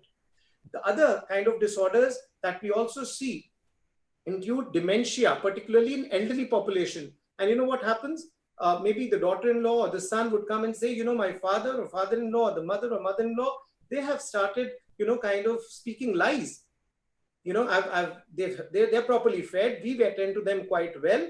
In the morning, I give them breakfast. It's a sumptuous breakfast. But soon after half an hour or 1 hour, they say, you have not given me the breakfast. So that leads to bickering in the family, not realizing that the man or the woman in question is becoming forgetful. And when you become forgetful, you know, the family starts questioning and they say, oh, you remember things of the past. You remember 10 years ago, you had a cup of coffee with your friend who had come all the way from different city and we entertained, and you remember all those things. How the hell can you forget what you had for breakfast? Because when we talk about dementia, what you lose in memory initial stage is recent memory, not the events of the past. You still remember your childhood friends, you still are able to relate to people in the albums of the past, but you're not able to remember what you ate for your breakfast or what you ate for your lunch that particular day. So if those are the symptoms happening, you feel as if you're caught in an environment where at times you're not able to recognize your family, you can lose your way, you might just kind of feel alone and isolated, and that can also lead to self-harming behaviors or agitation. So those are emotional and behavioral ramifications of something biological. And what is happening in the brain is shrinking in size when we talk about dementia. There are treatments available. We cannot undo it, but we can delay the progress of the illness. We can improve the emotional and behavioral component of symptoms to make life more dignified and positive for the individual by adding quality and meaning to that person's life. Other set of disorders include bipolar affective disorder. The name in itself, bipolar, there are two poles to the illness. One is depression. So there are times when you go through a phase of depression, like I explained. There's another phase where you go into a high phase. A high phase would mean you start spending in excess. You are over talkative. You are aggressive. You start driving very fast. Accidents on the road. You start drinking in excess during those phases, although you're not otherwise a regular alcoholic. Now, those are things which we need to also understand. And many times that leads to rift in family, that leads to rift in relationships, that leads to rift within organizations. And people can then end up spending insane amount of money on things which they need not buy and are absolutely redundant and not required. So those are things where I've also come across patients for the first time. They reach us and they've already sold their properties at dearth prices, not realizing the vulnerability that they are going through. There are people who are in top-notch positions. They sign their resignations without realizing what they are going through. There are people who would take their elderly parents for a car ride to the Himalayas at 150 or 200 km/h speed in winter, peak winters, not realizing what the family is going through. So this is something which is a manic-like episode which needs correction. Again, high levels of dopamine, high levels of norepinephrine in the brain can be responsible for it. Timely intervention, timely treatment is important. And I must say one more thing here, that more than treating there and then, we also need to emphasize the need to maintain them on regular treatment, regular follow-ups, because many a times we cannot uproot these problems. Just like blood pressure, just like sugar, many a times we cannot uproot. You know, there are medicines for diabetes, there are medicines for blood pressure. Similarly, there are medicines for these ailments also. We should not shy away. And there are many myths associated with medicines. People think they are steroids. We never use steroids in psychiatry by and large. Rather, most of the time, psychiatrists advocate against use of steroids by other disciplines, because many times steroids can predispose you towards manic-like episode or psychotic episodes. So that is something that we are very careful about. Two, they are used judiciously, following international standard guidelines. So they need to be followed, and people do follow them. Psychiatrists working in the field do follow it. So don't be skeptical. The third is people become Google doctors. You know, you Google search things, you surf things on the internet, and with that little knowledge, you start imbibing all the negative, potential, remotely negative kind of consequences, and you think these medicines are going to lead you there. And this kind of a thought process happens because of the inbuilt negativity that you're suffering from. So you pick on the most negative and you know, kind of absorb it, and you feel you will have that. We call it as a nocebo effect. it's like you already have side effects before beginning the medication. So it is done judiciously. They are tailored as per the need of an individual. And when you come to children, you see disorders like attention deficit hyperactivity disorder. So there are children who are noisy in classrooms. We do tie-ups with many schools and educational institutes where we try to sensitize teachers to make them aware. We try to sensitize parents, like you talked about. What are the resilience factors? How to build resilience? It begins from the family environment. Conflict is everywhere in every environment. How it is resolved through a dialogue, how we negotiate and sail through it, how we absorb the experience and reflect. These are things which help you improve your coping abilities so that you don't become a victim of circumstances. You begin to learn not to victimize yourself in your thought processes. So children with attention deficit hyperactivity disorder are noisy in the classrooms. They'll kind of miss on their rubbers, their pencils every other day. They'll be labeled as careless, noisy, naughty in class. They will just move around. They'll disturb the entire class, and they become at times the sore of the eye of the teacher. And that disturbs their self-esteem. So not only does the child then suffer only from attention deficit hyperactivity disorder, the child becomes comorbidly depressed, comorbidly anxious. And when you have those kind of symptoms, then you are basically losing on your childhood playful years. So timely intervention, there are medications for that. At times there are specific medicines which are recommended as per the psychiatrist, which have to be given in a timely manner. Environmental manipulation also helps at that point of time. Support systems have to be in place. And I really liked today's platform, the way you have brought in people working in different fields, be it Shikhaji from the police sector, or be it the Roshni organization and Usha Sri working so hard on it, or whether it is, this Dr. Smita Sharma working towards positive psychology. I mean, it's beautiful, Usha Raniji, it's beautiful. I mean, I don't have words to describe this platform, but the way you have brought it forward, I think this coordinated approach, this interlink within the different segments of society would ultimately have reach out potential. And this is what needs to be done. It's not a one-time effort. It is something which has to be consistent. It has to be in multiple domains and directions, and it has to be a concerted effort of unity. And that brings me to the point of we over me. It is very important, where most of the psychiatric problems begin when we narrow down our me. And that me is only about instinctual satisfaction at the cost of another person. That me is dangerous. If we involve ourselves in that we feeling, like Smitaji also talked about, that is very important. That is very important. And that is something that is nurtured from day one when a child is born. How he or she sees the environment around, how the child builds the relationship with the mother, the first nurturing figure, and how the child builds relationship with himself or herself. And that percolates into your relationships with the people around your family, and then perhaps the world at large, the Vasudhaiva Kutumbakam concept that we talk about. So different domains we need to understand, we need to pick. And then we also have disorders wherein there is learning disability. Movie Tare Zameen Par did a good task in terms of reaching out to the masses to be able to bring in this little message that the child who writes B instead of D, a child who makes many spelling mistakes, a child who's very good when it comes to verbal dialogue, but fails miserably when it comes to writing skills and in terms of graphics used, is suffering from perhaps dyslexia or dysgraphia or dyscalculia because the child cannot do good mathematics. Now, those are things which are properly assessed. So when we work in the psychiatric setups or psychological setups, we work in tandem where we have a team of psychiatrists, psychologists, social workers. We try to tie up with educational institutes, with public sector, with organizations, with the corporate, because stress is everywhere. And people in stress would reach maybe the judiciary, would reach perhaps the police system. And those are also points where they need that approach of listening, understanding, sensitively handling, which I think Shikhaji is wonderfully doing in her domain and field of expertise. Now, those are things that we need to percolate till the grassroots level so that people reach out and get the kind of care that they truly require at that point of time. There are n number of psychiatric problems, and I see most of the disharmony in the environment created by disharmony within yourself.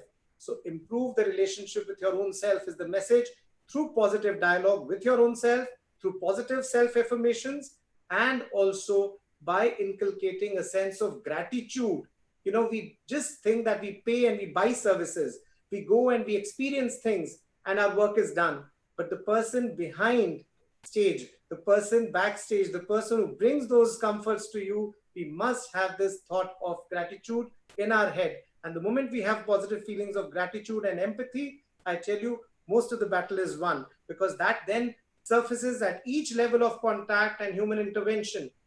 And words, behavior, and emotions can heal.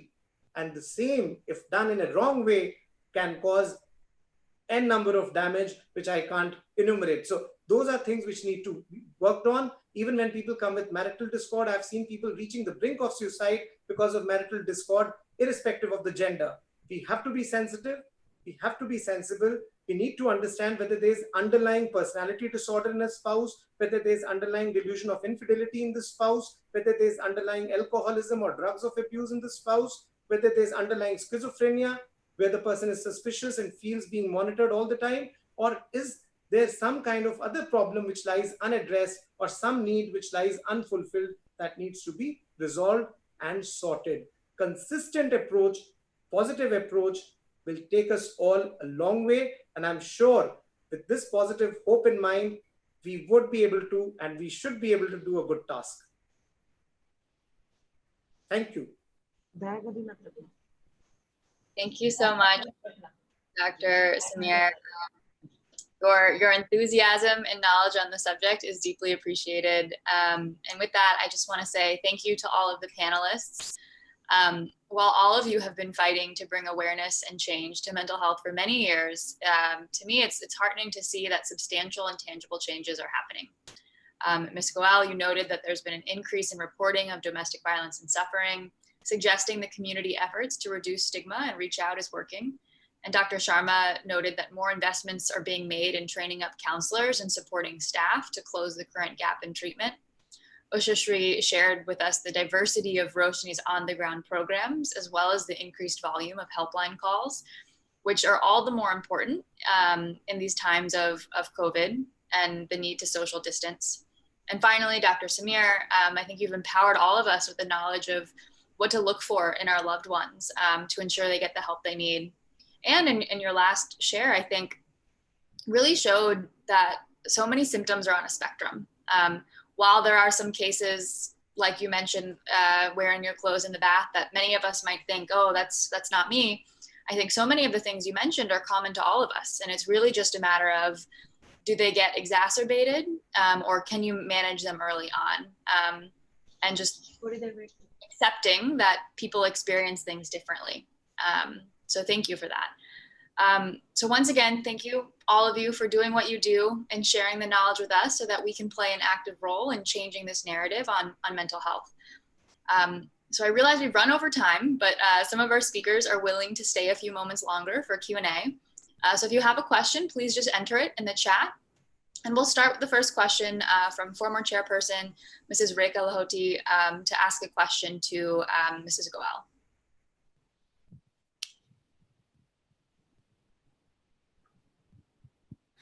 Hi, everyone. It was a lovely session. And as my dear friend, Dr. Smita said, you know, mental immunity. So this question is to you, Shikha. So you suffered from COVID. I would like to ask you, how did you cope up with your mental immunity? Why don't you share your thoughts on that? Hi, Rekha. Nice to see you. I mean, it is now almost known all over Hyderabad that I suffered from COVID, despite I may not be wanting that. But you know, that is one time where which Dr. Samir was talking about Googling. So one thing which I really did was not Google at all on COVID since as soon as I tested positive. So to be very frank, you know, because of the huge exposure which we have in the police, I mean, from the day the lockdown has been declared, we've been literally been on the roads, and there is where, I mean, despite whatever precautions are said, there was definitely a large scope of getting infected, and ultimately I got infected. But yes, I would agree that it gave me a little few anxious moments when I discovered I was positive, and a little more of them when my husband also tested positive. So it was a little anxious moments it did give me. But then, to talk about positivity, mental positivity is what was the real crux at that time. And therefore, the first thing was not to Google anything about COVID. In fact, except knowing that what is happening in Hyderabad, because I was working from home and we had to keep a tab. I, in fact, didn't even see what was the COVID situation in the country. I stopped watching that news also, only keeping abreast with what was happening in Hyderabad. A second thing was definitely to keep yourself mentally engaged. So one was, since I was working from home, so at least part of your time, because when we were in complete isolation, in fact, we maintained isolation from each other, my husband and myself also, even though both of us were positive. So we were staying absolutely in our own rooms. So to keep yourself mentally engaged is probably was the biggest, the biggest factor and the biggest thing which need to be done. So one, I was working from home. Secondly, I decided that, I need to keep myself engaged and do activities which you like. I think one of the panelists talked about, doing something which, gives you pleasure, and something at which time you relieve all your stress. So what I did was that I caught up on all the movies and the TV shows which I have missed all this while because of my work schedules. So I was like looking at, I got hooked on to a number of TV shows and listening to music. And then, I've chatted up with my friends with whom I have not talked for more than 10 years also. So now with WhatsApp, video calls, and obviously then family anyway, we're chatting up, playing online games with the children. So the idea was to keep yourself mentally engaged. And I think that is the key. Remaining is okay, you take medical advice and take whatever medicines are prescribed. But yes, not getting paranoid about the entire issue is probably was the crux. And I guess that is what I learned. I realized in this and certain situations, I have realized that, it is definitely the mind which is controls your body. And if you have this positivity and if you can control your mind and your thoughts, then you can do a lot of things and you can come out of a lot of things. Fabulous, Shikha, fabulous. Thank you so much. Sorry for the trouble to call you back. Sorry. Thank you so much for your question. Next, I'll pass it on to Mrs. Sona Chatwani, also past chairperson of FLO, who has a question for Dr. Sharma.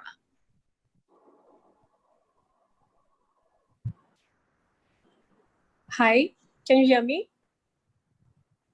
Yes. Yeah, this has been an insightful conversation. Congratulations all. Thanks, Usha, for bringing this to the forum. Both my questions have got partially answered. But my question is to Smita. Smita, how are you? Long time. Is it right to start addressing a concern with someone with MH approaches us? Should it not be always routed through the professionals as medications may be required? Like in the Indian scenario, we all seems to be expert and, pitching in.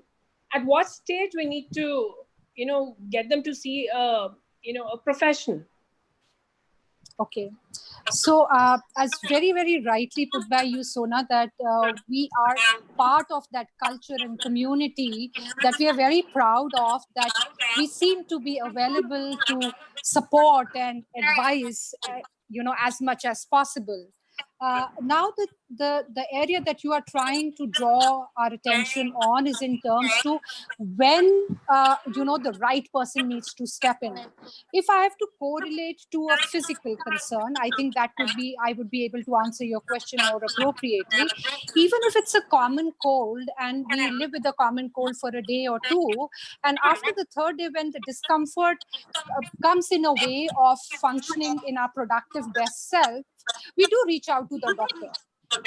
Because we feel that it's hampering our day-to-day work, our productivity, what we wish to do. So we do reach out.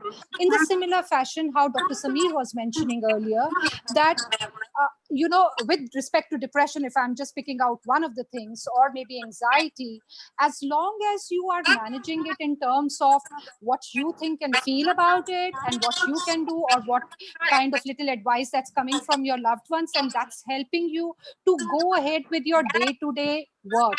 It's helping you, or you are trying to manage it, to stay productive and on go, it is fine. But the moment you realize that this is not happening, this is definitely coming as a strong roadblock. It's a strong red flag to not wait for too long. We end up saying that, I do a lot of, stuff with young adults in college institutes and all of that. And I end up saying, don't even wait for a week.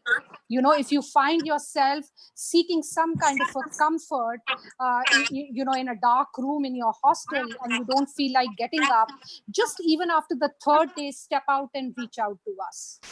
So as soon as you feel that it's hampering your day-to-day functionality, not in terms of action, but in terms of your thoughts also.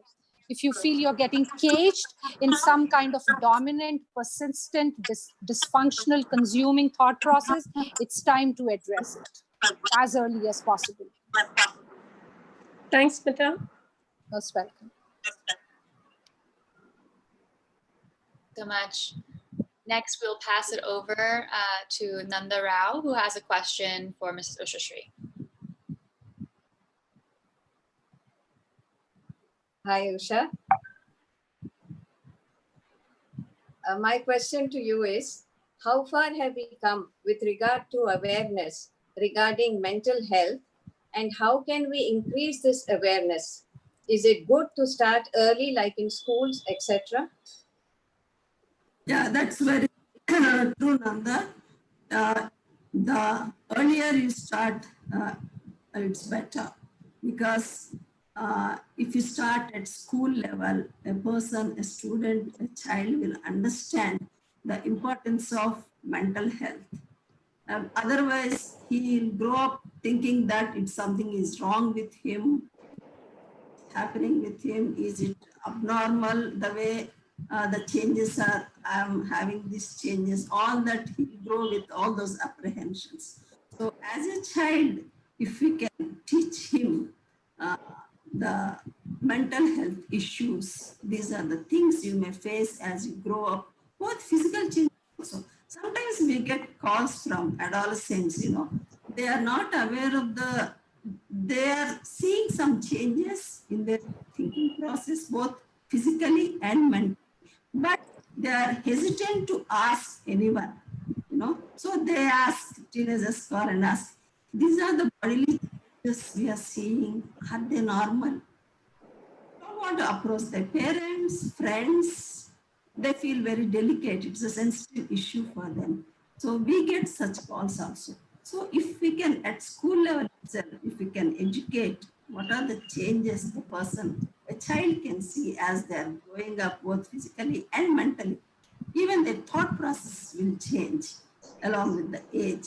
So if you can inculcate that knowledge from school level, it goes a long way in his life. Throughout his life, will be benefited. Did I answer your question, Nanda? Yes. Thank you. Thank you, Shastri. Much. We'll take, if you have any questions, put it in the chat box. Else we have one final question, which Ms. Lalita George will ask of Dr. Samir.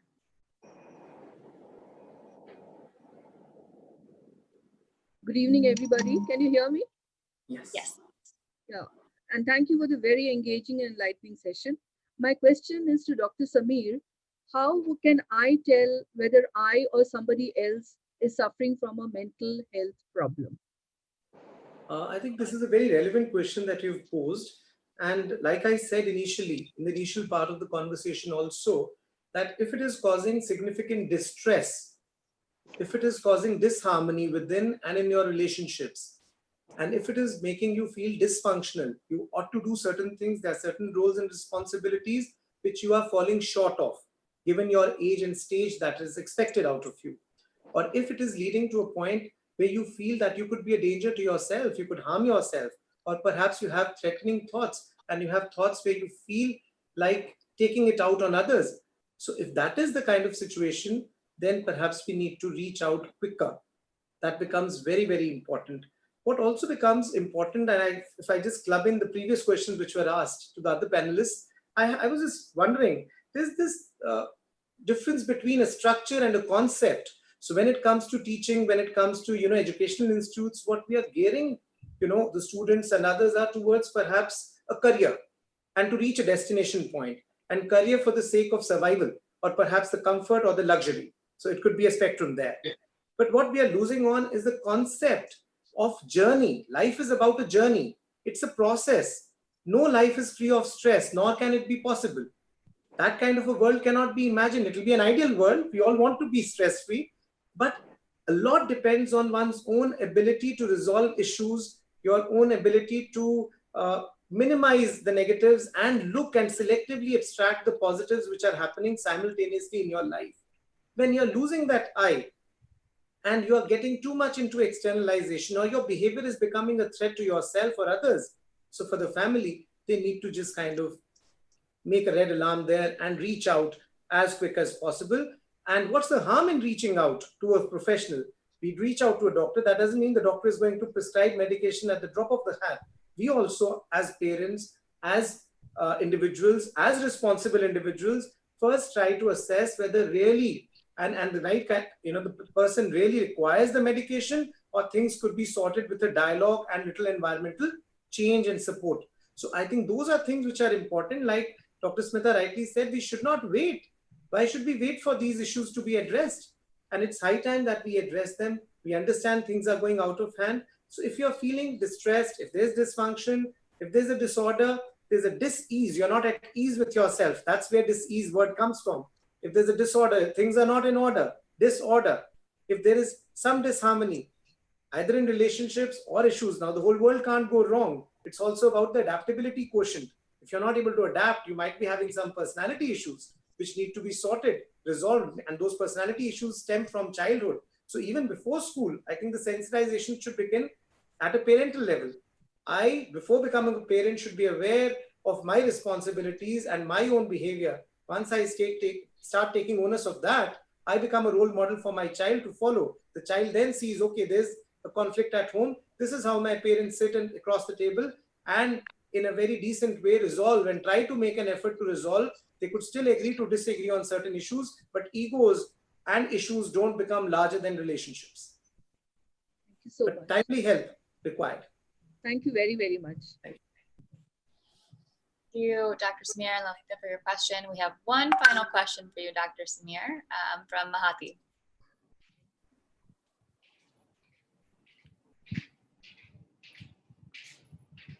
Hi, Dr. Samir.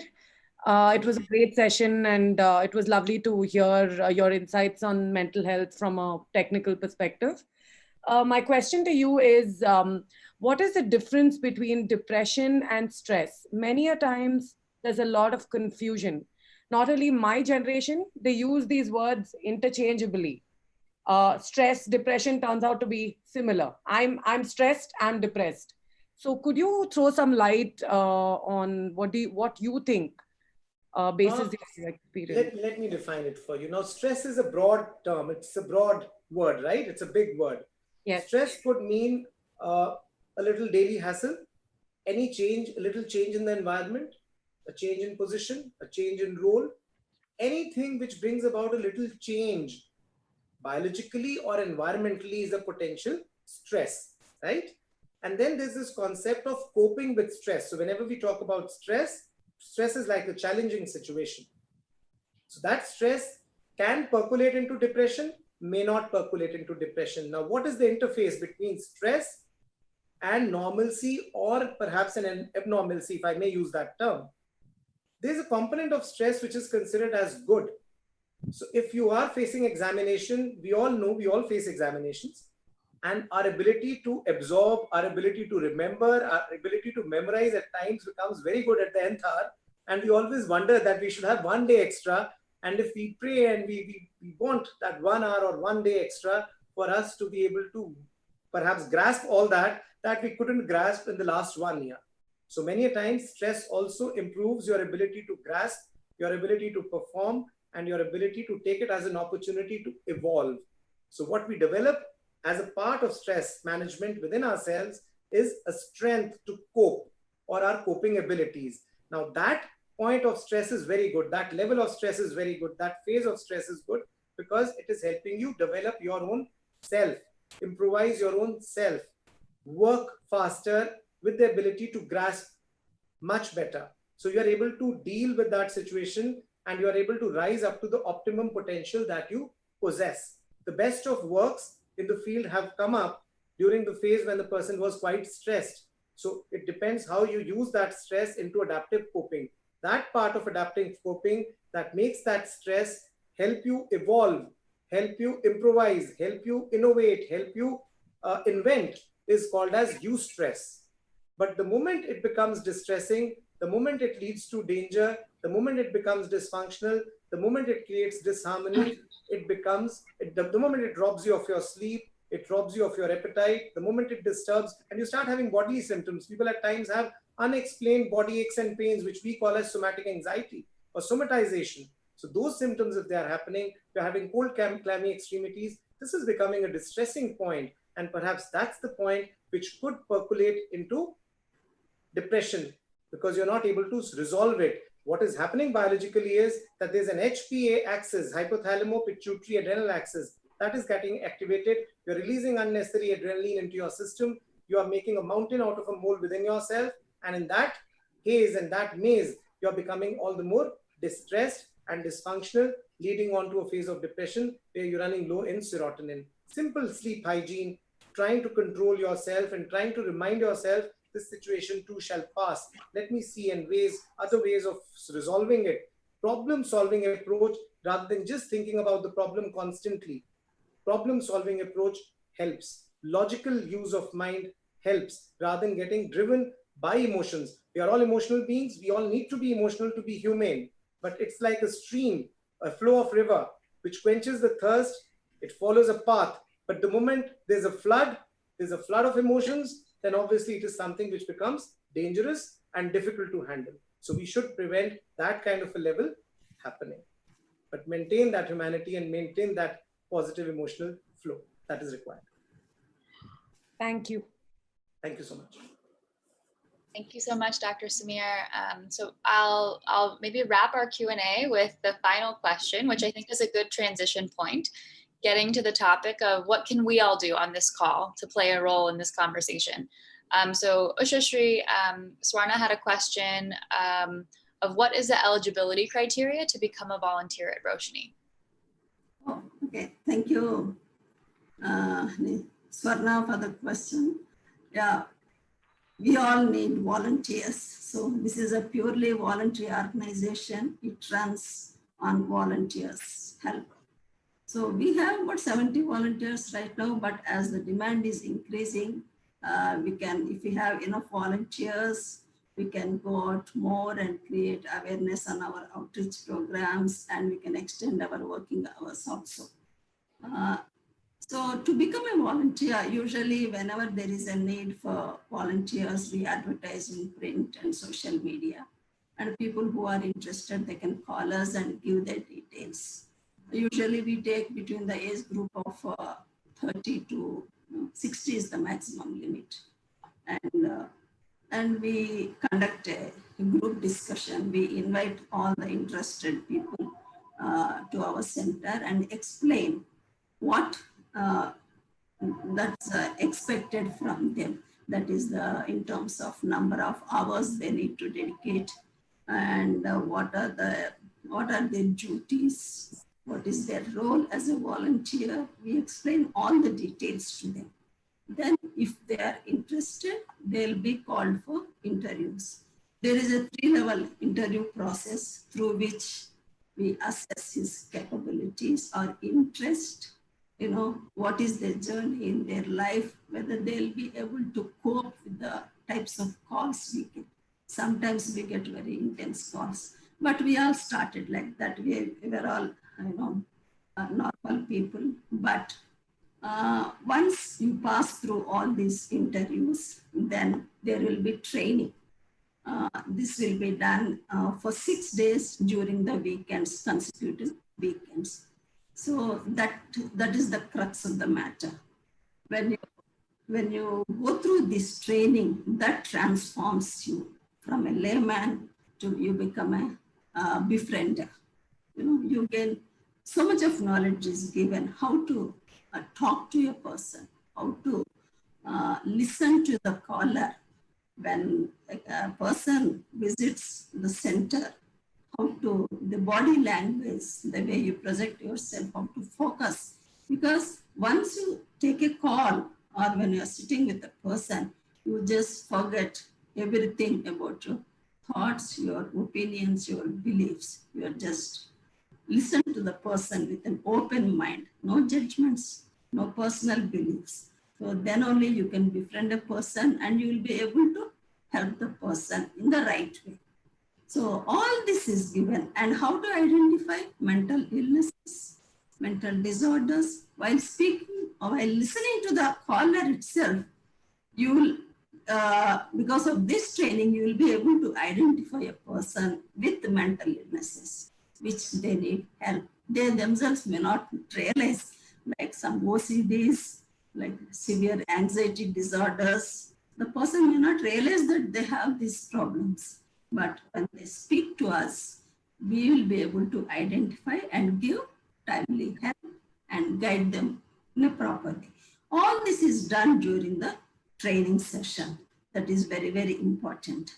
So after the training, then you will be put to probation. There is a probation period of a few months where you don't take calls, you don't take visitors, but you just observe other volunteers, how they are taking. You'll be sitting with them when they are taking calls and when they're taking, when they're speaking to the callers. So you just observe and grasp the information. And after probation, you are allowed to take calls. This is the usual our training process. At the end of the training, once you work as a volunteer, you see a lot of difference in your own perspective also. Not only you are helping others, the perspective towards your life itself changes. That is the change I found in myself. I joined in 2009, but over a period of time, I am a different person. Earlier, I used to think my focus was only on what I lack in my life, but now I know. I started appreciating what I have. The sense of gratitude came to me. Like that, your perspective towards your life and towards others, you will be a transformed person, okay? You need not believe me. Once you join as a volunteer, you yourself will experience all this. Thank you, Swarna, for asking this question. Thank you so much, Ushashri. I'll echo, I've been a crisis counselor for many years, and it's a very rewarding experience. So I highly recommend it to anyone on this call, and it seems like you'd have great training with Mrs. Ushashri. So thank you again to all of the speakers for staying with us for this long, for sharing what you do, and to all of the participants for joining in on the conversation. I will pass it over to Usharani now to wrap up. Thank you, Nithya. What an insightful discussion that was. I'm sure we are all going back much better informed than when we arrived here. And this will really help us be in a better position to make a difference. Here we asked a host of people for their views on the subject, and what we heard from you just now matches their thoughts perfectly. Let's hear what they have to say. The video, please.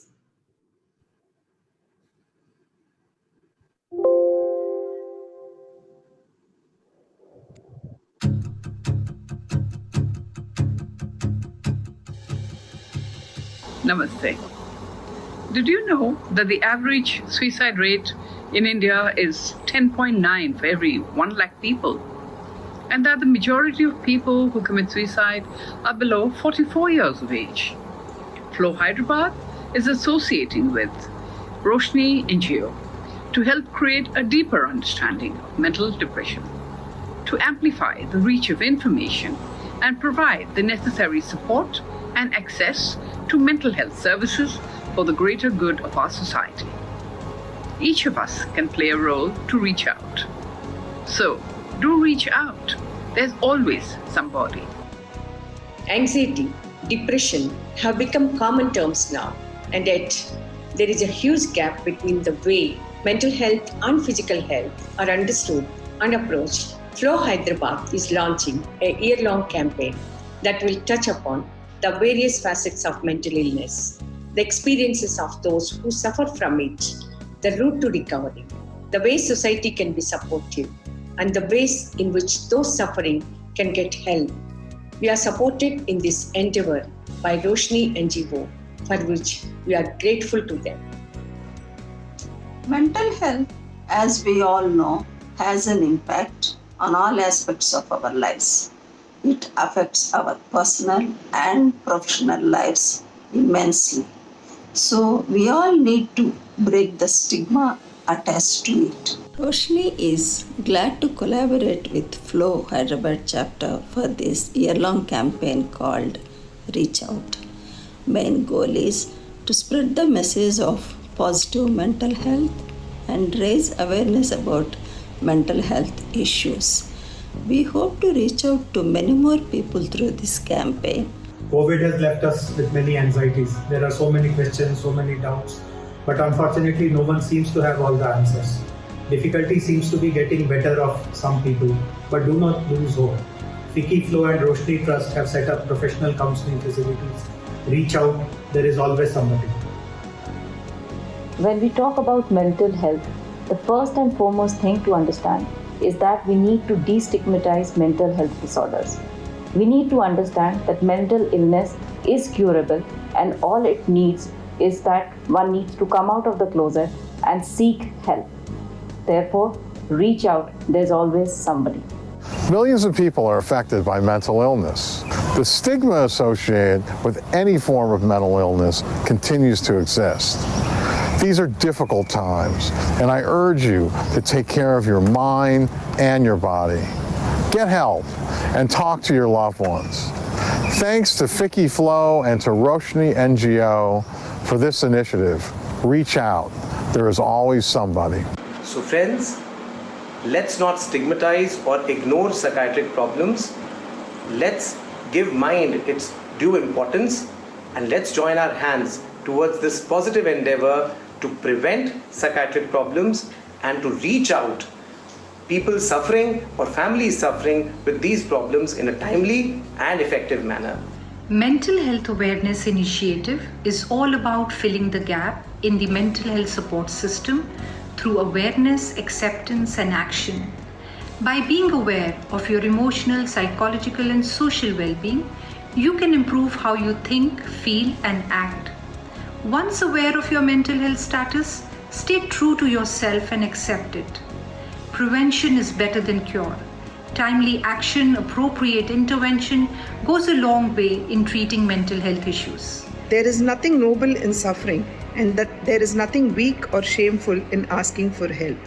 And the best way to look at mental health is that it is the physical illness of the brain that does not help one to cope up with the ordinary demands of life. I would like to congratulate FICCI FLO and Roshni for having come together with their core strengths. Roshni with its strength of counseling, and FICCI FLO through its 17 chapters across the country is trying to reach out to these people who are actually in need. And there is always one out there waiting for us, seeking our help. Reach out and save one. In India, unfortunately, we think that mental health is about madness. It's not. Hundreds of thousands of people across the world suffer from mental health, from depression, from anxiety, but it's nothing to be ashamed of. Talk to people, it'll help. Go to professionals. Just as you go to a doctor if you have a stomachache. Go to a doctor, talk to a psychiatrist, talk to somebody who will listen.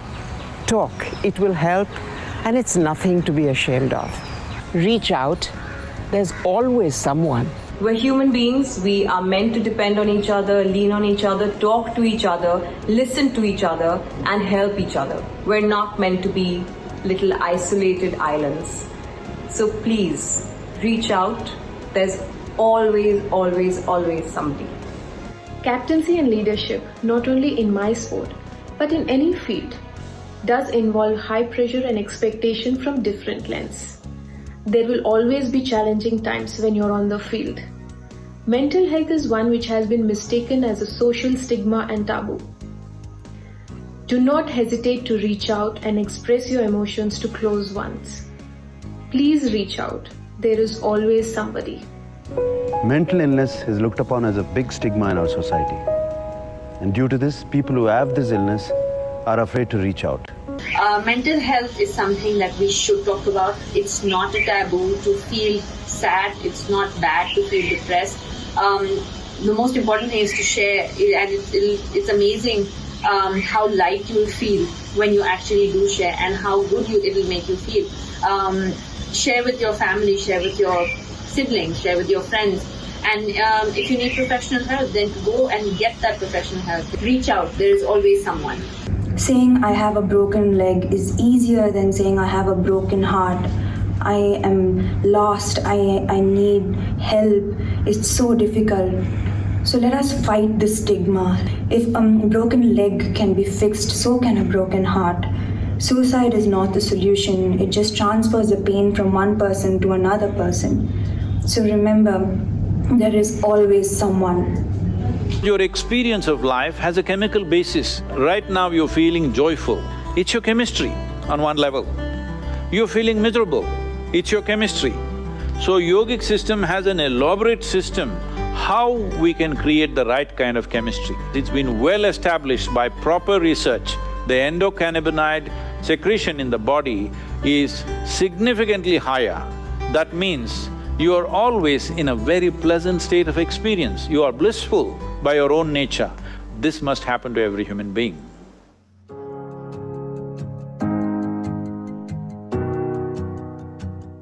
Reach out. There is always somebody. Remember to reach out. There's always somebody who can help you. Raise your face to the sun again.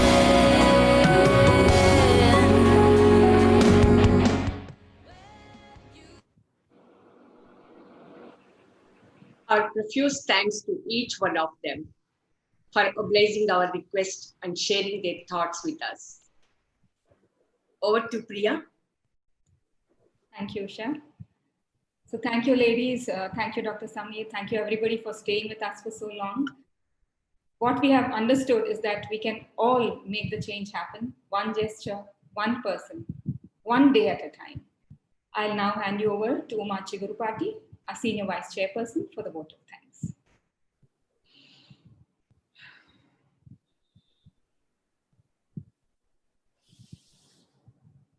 A very good afternoon, all. That's a very informative and insightful session. Thank you so much. There is so much to take home today.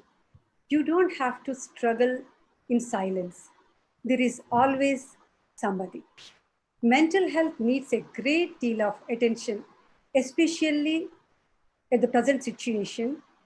It needs to be faced and dealt with as a top priority. Shika Goyal, thank you so much for joining us today and explaining us what the Hyderabad police is doing for the mental health and also for the women through Bharosa scheme. And also, I really appreciate your encouraging words to remove the social stigma against COVID-19 and your message to remain strong and positive and mentally engaged is very motivational and helpful. Thank you so much.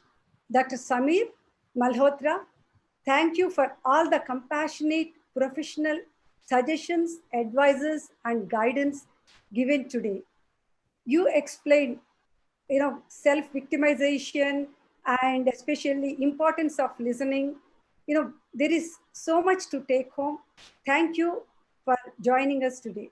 Smita, thank you so much for your presence and sharing your ideas and explaining about PEMA, the positive emotions.